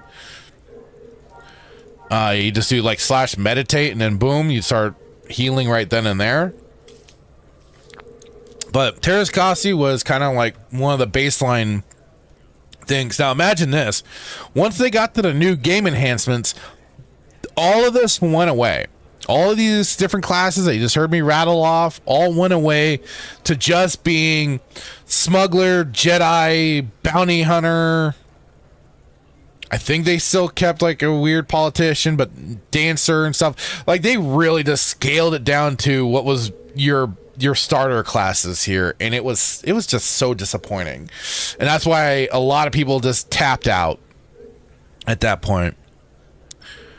And then here's going to be the thing, is that you do have to find trainers. Like, you see the medic trainer here, marksman trainer, and then I'm going to go for my brawler trainer here. Get to talk to them. I'm interested in learning a skill. Novice brawler. And you do have to pay for your upgrade. So I'll say yes. There we go.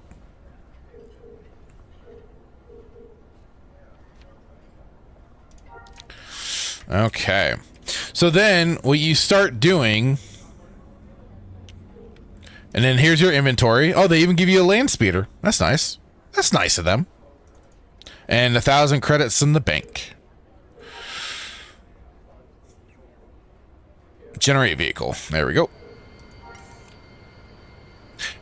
And this is the thing that Star Wars: The Old Republic has not been able to figure out for some reason with player vehicles. And I think this one is allowed, but this would be allowed, I believe, if you have somebody in your group, they'd be able to get into the vehicle with you. And they also had multi-person vehicles for people to get into. And last I knew, Star Wars Galaxy, Star Wars: The Old Republic has still not figured that out, which I had never understood why they could never grasp that. But anyway, so we're just going to remove some of the skills up here. And the main first, it's going to be the unarmed lunge that I want to work on. And what you can also do here is, where is it? So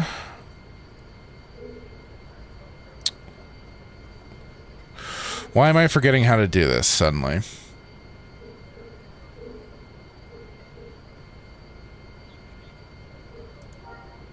Oh, I think I had to activate it in the interface. Let's see.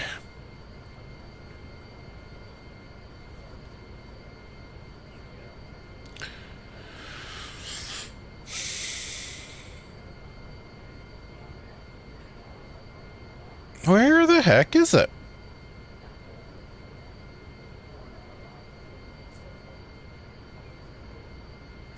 I'm trying to remember how to enable the window for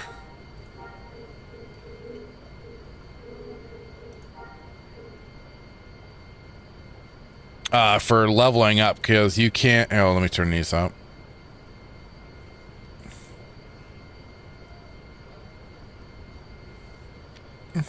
What does this do again? Oh, view distance, yeah. I thought it was in the skills, but you can set it where you can display what you're working on, so you don't always have to keep going into that menu.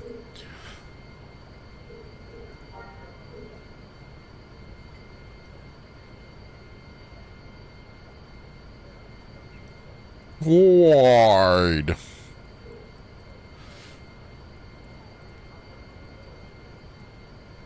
surrender those shadows. Simple.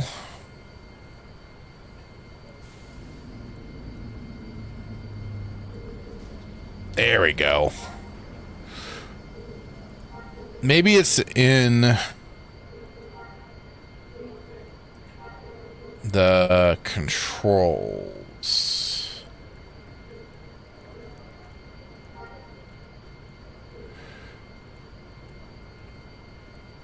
No.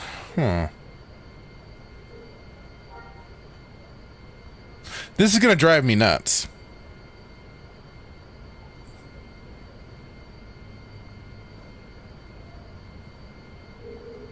Because any other time,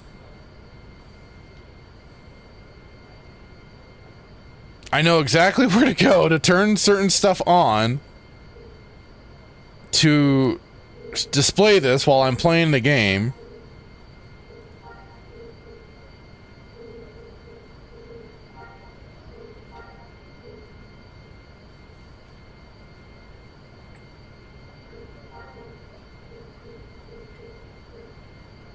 Automatic ship leveling.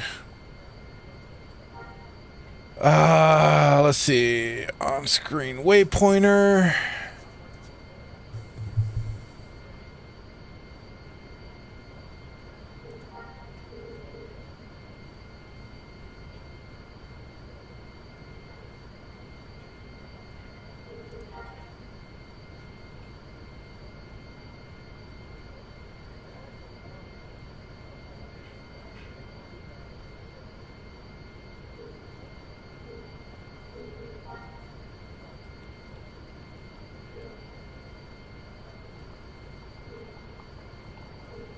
Hell. Anyways, so the nice thing with this server is that they do add in these enhancement droids. And what these do is they can provide, they can patch you up with some wounds because you do take wound damage. And you'll see on your health, like it'll show like the effects of certain things. And it's important to keep yourself healed because you don't want to suffer too many wounds. But that is the nice thing why people did get Terras Kasi, because meditation would help fix a lot of that. That was always the benefits to that. But with this, you can provide minor stat enhancement. So this can get you going for doing early missions, basically. So boom. And there we go.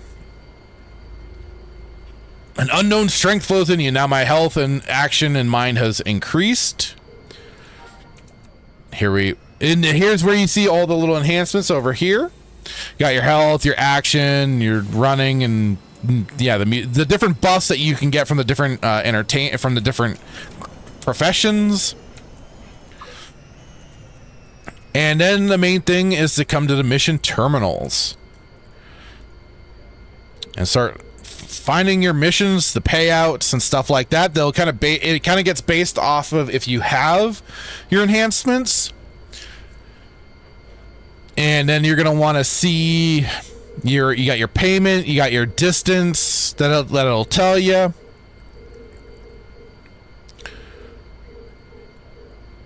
And you do want to sometimes try and keep it close by, but it's a little difficult because then you get a lesser payout depending on what you're doing too. And I'm trying to remember, I think creedles are okay for a starter, because that's going to be the other thing, is what you're trying to fight will determine the payout too, and also the difficulty. You don't want things that'll cause like poison and everything like that, especially early on. And I'm trying to remember what's fine to fight first. So let's try the dwarf Nuna lair. Let's try that. And then you want to keep it because they'll tell you a direction like north, northeast, and stuff like that. And I forgot already what mission direction that was going. Oh, and here is where your little emotes and stuff like that are too. And then peace is a good thing to have, because if you're trying to run away with burst speed, you want that piece to hit so you can disengage from from combat. And of course, like you see, the war cry, unarmed lunge, two-handed lunge, pole arm, one-handed lunge, intimidate, and then just regular attack. And then you can queue up. Also, you'll have like a little bar over here to show what you're queuing up for attacks and stuff like that. So let's start out with this one and we'll see how this goes. Because like it is a lot of... Oh, I forgot to get the... Because also when you get scout and terrain negotiation, that also helps your transportation in vehicles as well. Not just running on foot, but also in vehicles. It'll help you move a little bit faster.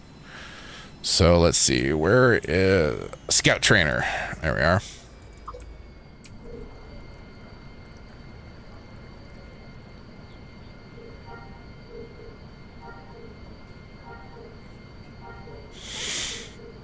There we go. All right. Here we go.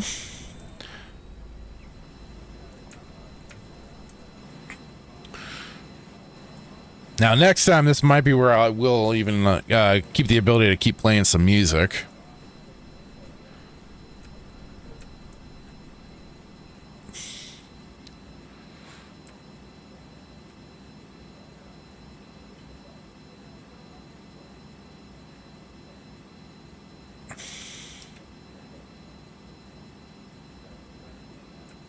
And as you saw, some of those little guys might, because there will be enemies out there that will aggro.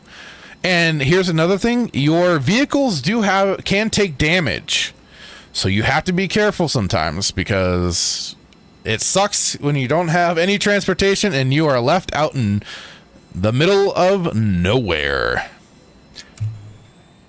And also, you can hit the number lock to just do auto drive, but again, pay attention to what's going on, because certain enemies, when they aggro and they got distance hits on you, can do a lot of damage to your vehicle and take it out kind of quick. So be wary if you ever decide to jump into any of these.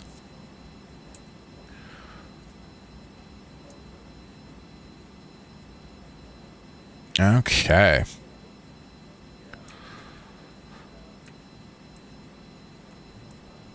But man, this what comes to mind is certainly like getting into big groups, going out and doing like XP. I hate to say XP farming, but that's kind of what, especially what we did when we were trying to hit the what you calls it, Jedi. Trying to do that, the Jedi grind was a bitch in combat upgrade for the village grind and everything, but it was fun in the end.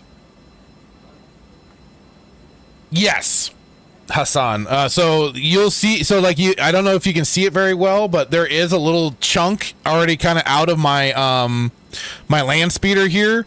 They do take permanent. Well, I don't want to say permanent, because what you can, because Hassan asked, do vehicles get permanent damage and need repairs, or just get taken down and when you gotta wait for a cooldown? No. It's a yes on the first question.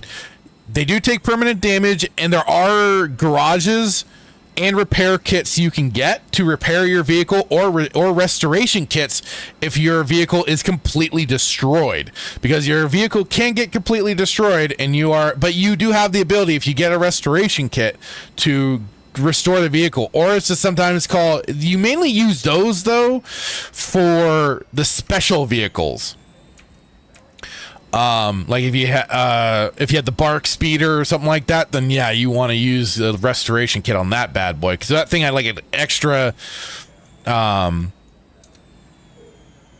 extra speed and stuff like that. And the thing is, before you get into any battles, put away your vehicle just in case. See, and these little buggers, They want to get all aggro on your ass, and so now we just kind of start out with the basic combat. Boom.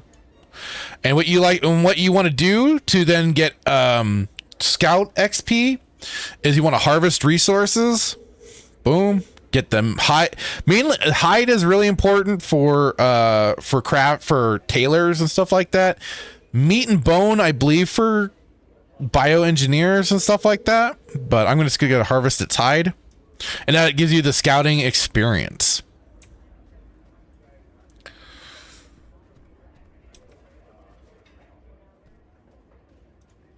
But here's our little dwarf Nunes here.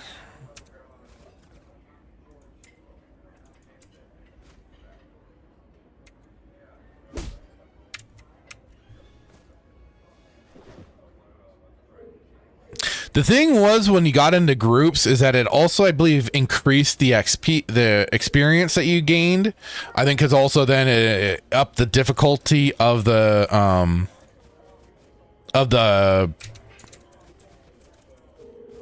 I feel like my things aren't working.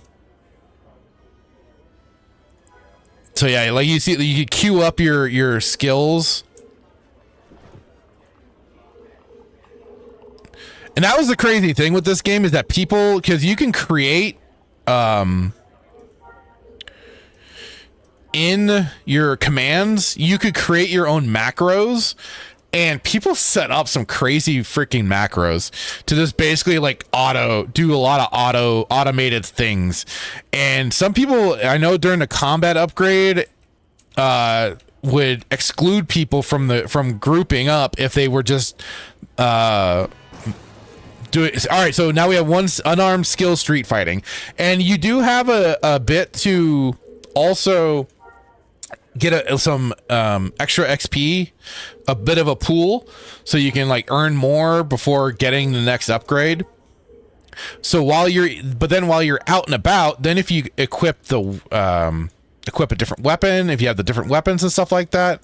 Oh, I forgot to loot, but there we go, harvest. But then if you equip the different weapons, see, like you can see, I can just queue up a whole bunch of the moves right up here. Like I said, the macros people did were crazy, which are the only time they're really important, I'd say, is when you are doing things like entertainer, because they get to set up automated macros to always, like, some people have kept their games going, so people can just still get their buffs and stuff like that. And especially if they have a good collection and pool of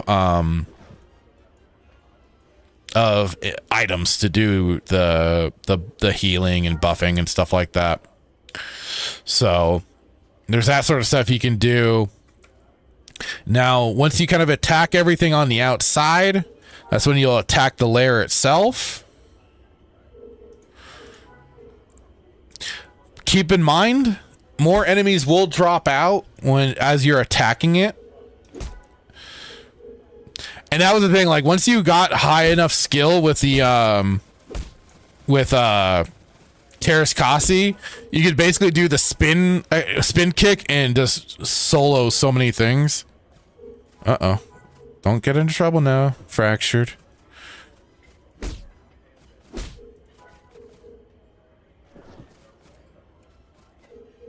And the thing is, they will heal their mound.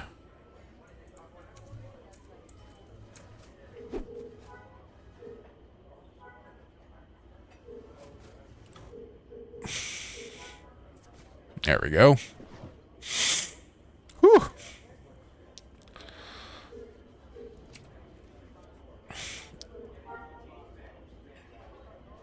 Then some animals you just can't harvest. That will be sometimes a thing. I can't get the guy that was in the little... But let me take a moment to kind of...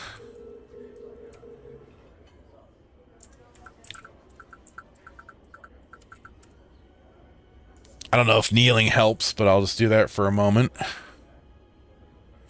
And we may go a little bit over time because we're almost hitting the 8 a.m. mark. 8 a.m. for me.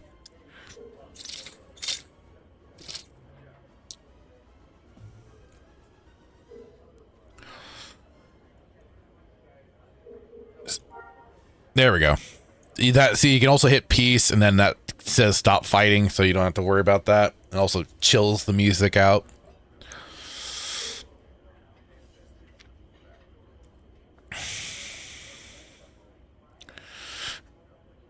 So yeah, the two pools are health, action, and mind. And like I said, you want to keep your mind especially protected when you're doing it, like things like PvP and everything like that.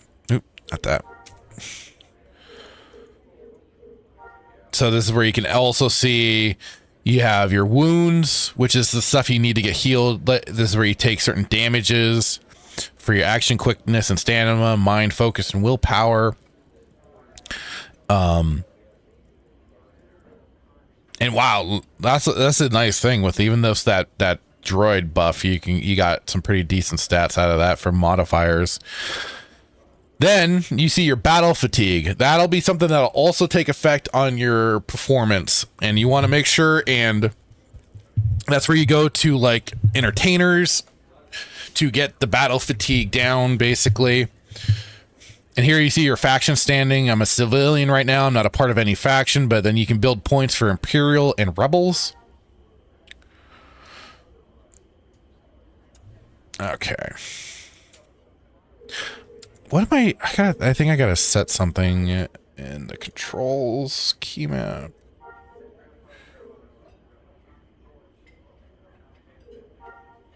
I always forget what, maybe it's the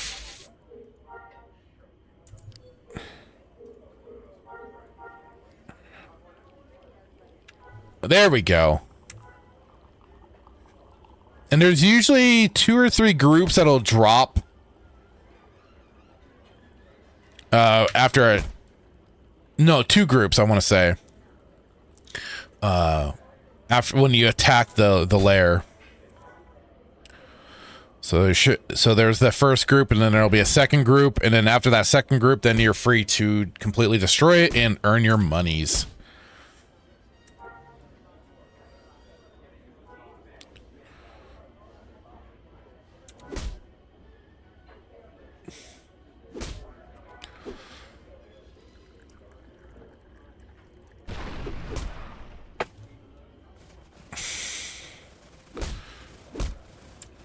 Oops. Ah!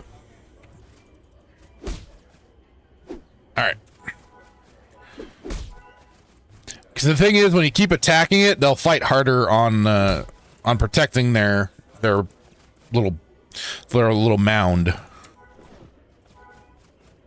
And like it is, you can be out of range, so be sure that you do move in when you need to. And the little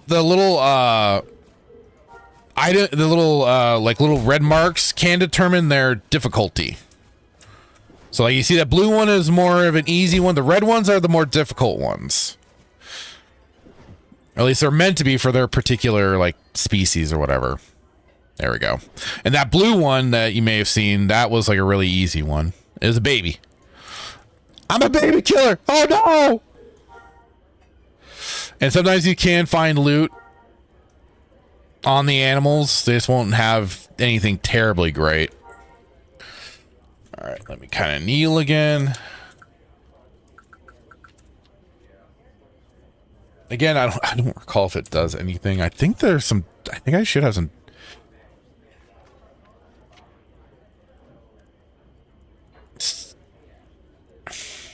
I already got some of that Tatooine leather, Tatooinian leather, leathery hide.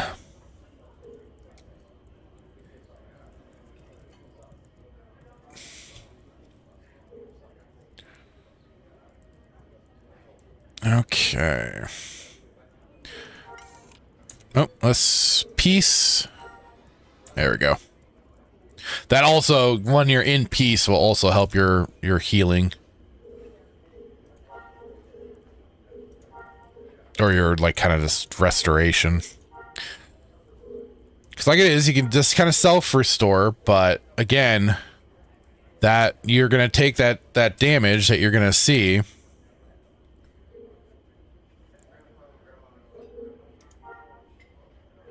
There's a bunch of other things that you got here too. So you got your dismount, diagnose, corpsing, heal damage, heal wound. Mount sample resource. So sampling resources is that's what you do when you are looking to put down what is called harvesters to start getting those sort of minerals and materials for crafters of different things from either tailors to also the architects and stuff like that. And some people have like hired other people out for their lots basically, because you can have a certain amount of housing and everything,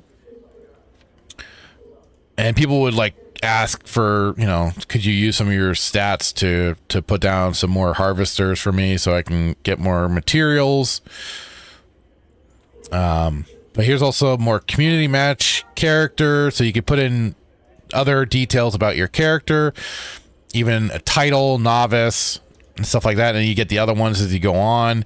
You can have your looking for group, newbie helper, role player, AFK, or display faction rank. And again, you could type out your own autistic biography if you want. You can do some search for groups. You can have your friends list, ignore list if you need to. I don't think I ever really did, but I don't recall. I could have. There were some annoying people back in the day.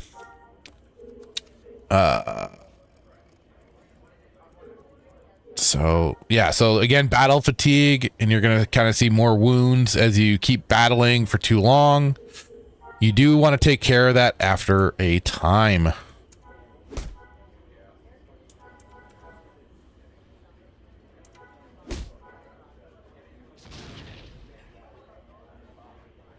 So I believe I want to say I'm free to completely destroy this thing.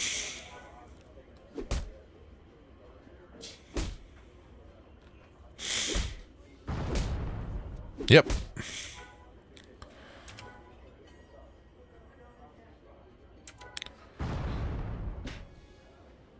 All right. And now, as you see, your reward of 2,271 credits has been placed in your bank account.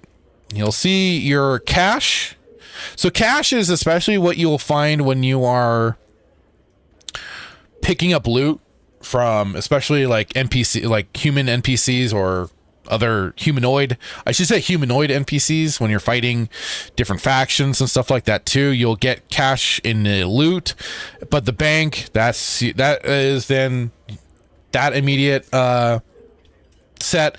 Cash is more for on hand, especially when you want to tip entertainers or doctors or other players in general. You can do like slash tip, player name, and then the amount, and then you're able to do that. Always tip your entertainers when you get the chance. When you get the chance, it's not always a necessity, but it's good to do. Keeps them going. But also like the cash is more for like immediate purchases and stuff like that, but they'll still pull from the bank when you are doing certain things. Like I was getting those the different classes, boing, jumping in the air. And what I'm going to do too right now is I'm going to, so as we're going to wrap this up in just a moment, but as you can see, I can now set a create a waypoint for Mos Eisley there. So then this will show me where to go on my little mini map down here. I'll expand. You'll see the big blue arrow right there. And for coming out to missions, it's an orange arrow. So now I'll just shrink that back down. But now I can see where I need to go. And then where is it? No.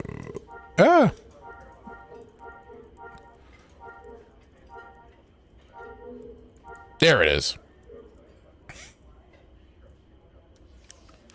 So we have the data pad, and in here you have your data, you have your waypoints, data, points of interest, and these is where you'll get like extra badges and stuff like that for exploration. So you want to hit some of these spots especially.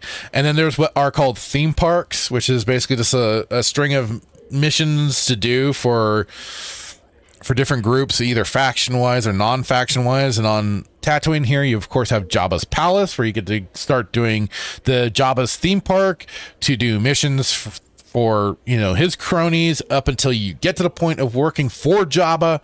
and doing those missions. Of course, you can go out and visit the Lars homestead, Ben Kenobi's house, the Great Pit of Carcoon, ancient crate dragon, and so on. And the crate dragons are nothing to do not take them lightly. Also, Fort Tuscan, do not take the Tuscans lightly. Both groups will mess you up big time.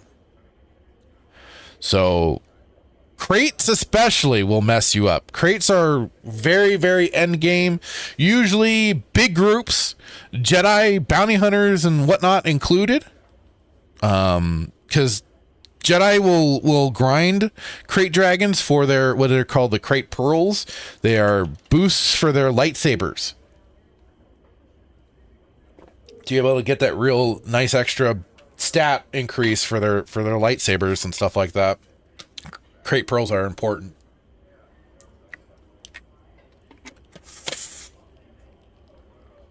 So, but beware. You do not get to just go and slaughter Tuscans as you want or fight crate dragons as you please.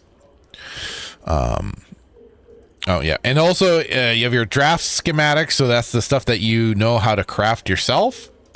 But data here, we got the little land speeder. You can also just throw that up in your toolbar. So then I can just do that. Boom. You're generating vehicle in 15 seconds. Combat will terminate.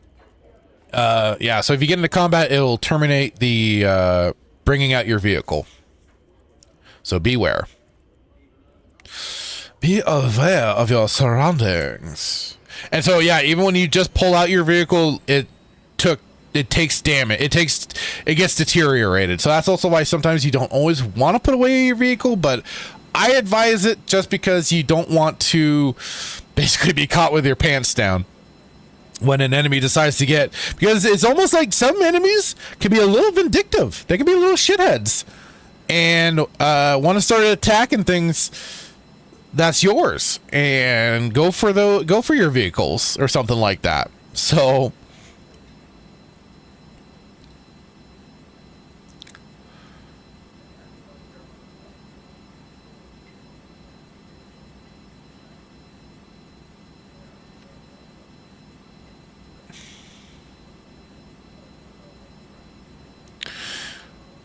now we'll head on back, and I will go to the trainers. Or at least trainer, because I don't think I can get anything in scouting. Let's find out really quick. So we got the street fighting I can get in brawler. Not yet for anything, so I can't get the terrain negotiation yet.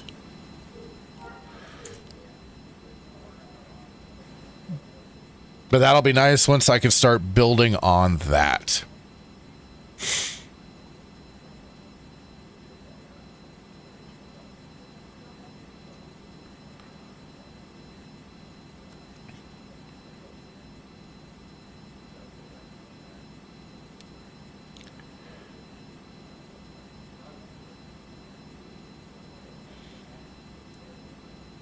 Okay. That's kind of the funny thing too, like the new game enhancement system throws you really early on into fighting Tuscans, because it's more in this portion of the game, like the pre-CU and the combat and the CU era was very like you did create your own storyline. Like the whole thing was your experience, your story, all that. In the new game enhancement is where they made had a story progression that you went through. And they took you from planet to planet to planet to planet. And the starting planet, of course, even then even for that was Tatooine. And they in this big area here, they throw you into fighting Tuscans, which was just like, really? You know what? Hang on. I'm gonna fight these warts. Oh no, rock mites. Hopefully I can kill them and no problem.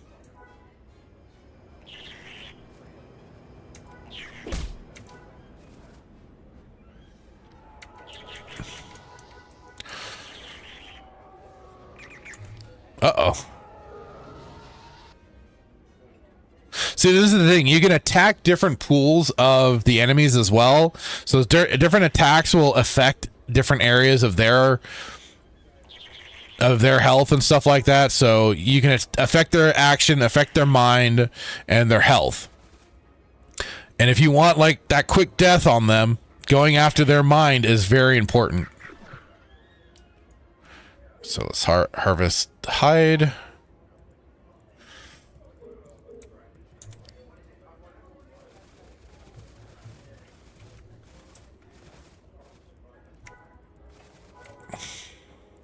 And like you see, like, boom, unarmed lunge that'll affect the enemy's posture. Took heavy from their mind at first. And I just focus on that and boom.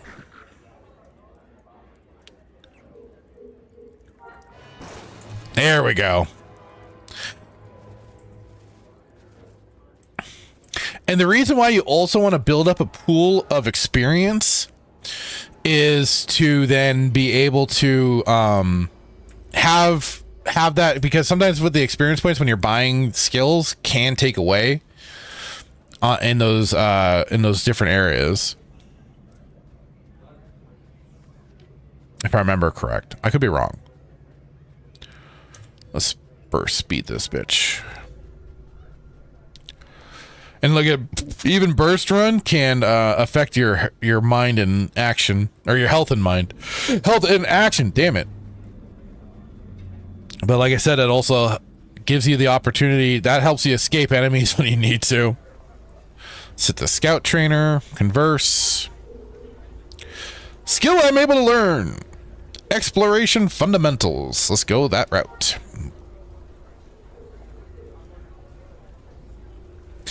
Wow, monetary cost 1,000 credits for just even that first tier.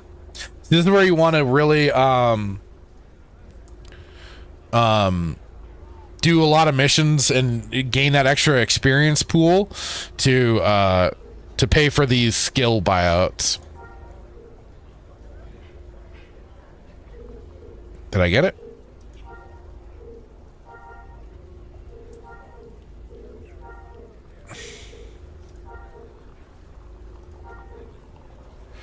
There we go.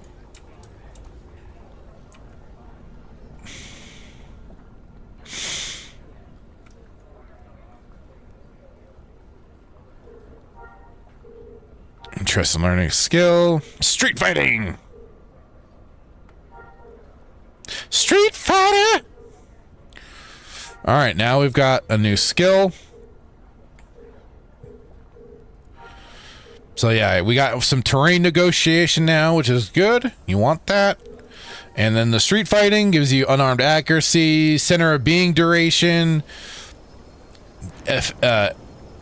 efficacy, unarmed damage, and speed. And we got unarmed hit 1 now.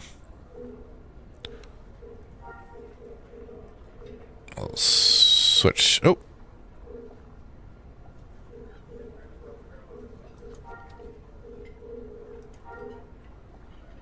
Wrong thing.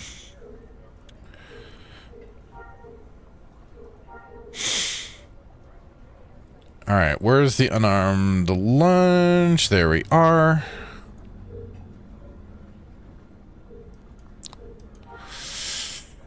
O'Keefe is asking, so what's the unlock system there? It says it's new/unique. I don't know how new or I mean, they weren't telling a damn soul. At least as somebody for the most part figured out, it's kind of the original. It is kind of the original system for Jedi. Now I haven't gone through it completely. I was trying to unlock Jedi. I am trying to unlock Jedi on my main character. But it's basically the earning, going through and mastering certain classes for your character. Like they say, it can be unique. It can be kind of randomized with your character's luck and stuff like that for starting out. So what I was seeing one person describe it as is kind of the old, like I said, kind of the old system. If you go through, unlock, different skill, if you master particular skills and everything, and then that'll add to your force sensitivity. And then of course you'll be visited by the, I believe, the old man. That'll say you're on the path, and it goes from there. But it's been a while since I've looked into everything for it.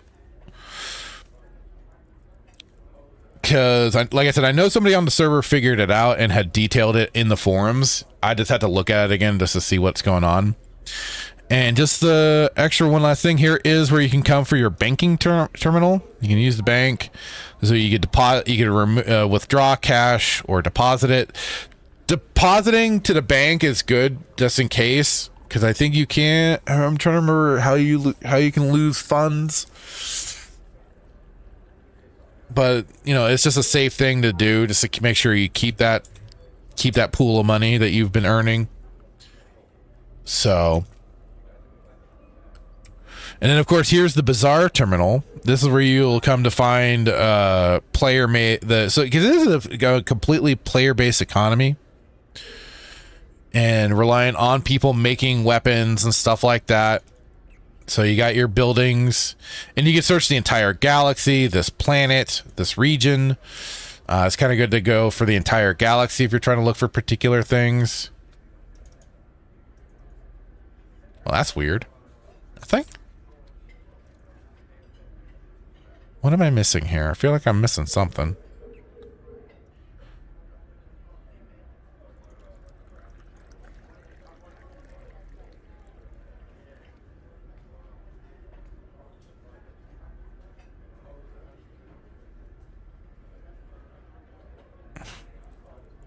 Huh. I didn't think the server was... What am I doing wrong?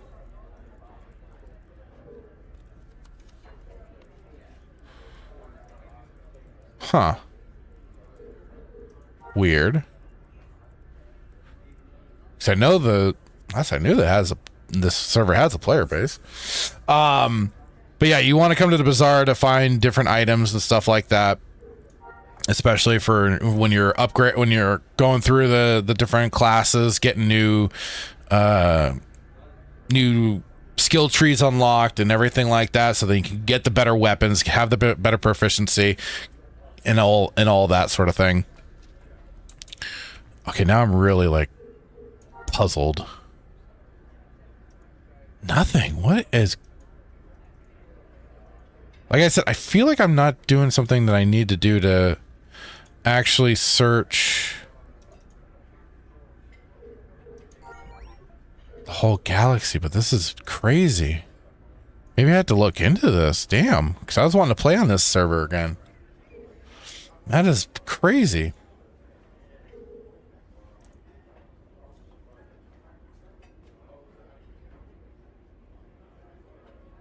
Okay, huh. Weird. Yeah, there's the auction type. But yeah, normally things would just show up. I'm getting a little worried.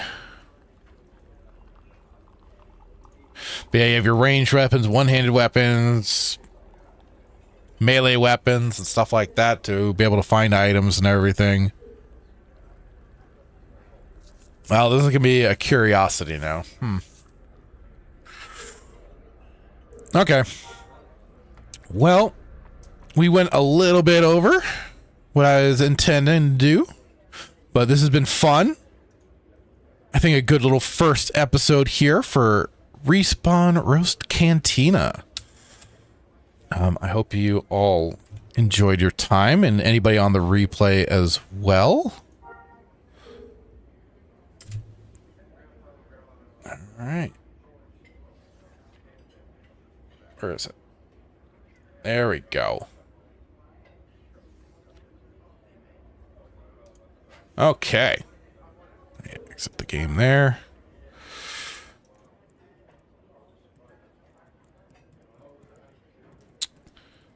I don't know if this will be heard, but here we go. Get the music back on for the moment.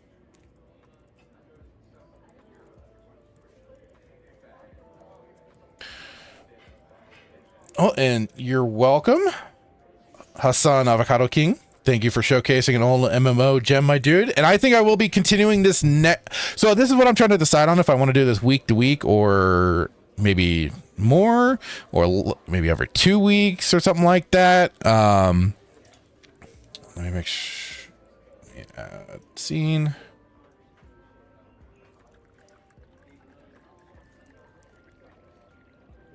There we go. So this has been fun. I've enjoyed it a lot. And so yeah, like I said, I'll be trying to decide when to keep doing this, but keep an eye out. So it's going to be mostly early mornings for sure, and going to be keeping it to a certain time and all that. So keep an eye out on all the socials and all that. General Tantor, hello. I actually discussed your update for Mysteries of the Sith, your mod there, your remaster mod. We showcased the trailer and everything, and I dropped the links for it. Thank you for dropping by, sir. And so just so yeah, like I said, this will either be week to week, 2 weeks, something like that. I'm trying to decide how the format, and please drop a comment. Let me know what you like, what you don't like, what kind of topics you maybe want me to cover. Is it gonna be strictly gaming, because as I hear some gaming podcasts out there and streams kind of veer off into different directions. This is all pure gaming fun. That's where we want this. So please let me know. And O'Keefe, I will be checking out that server you mentioned, and thank you for dropping by on the Twitch side. I don't often get actual people on Twitch. Thank you very much. What was it you meant? It was trying to find the name that you dropped for it. And you're welcome, General Tantor. Always a pleasure to get the word out about your mod, because it's a fantastic. And he's done the mods for both Dark Forces 2 and the Mysteries of the Sith. Check it. I used them both when I did a playthrough. They're fantastic, and I do plan another complete playthrough of the Kyle Katarn saga. So yeah, like I said, keep an eye out. I'm still waiting to hear also from Hitman, my co-host of Saturday Night Sith, of what we're going to do there. Okay, so O'Keefe had said the new server was called CUMU. I'll be checking that out, because like I said, I'm always curious of new servers.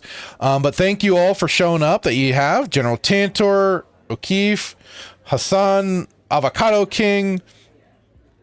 Did I have anyone? Nightmare dropped in at the very beginning. Thank you, Nightmare. Much appreciated, brother. Decrepit. Thank you all. I think a good little first episode and everything. Like I said, I got more topics that we'll get into at another time. That's the beauty of this. So, again, thank you all so much, and we will see you next time. Bye-bye.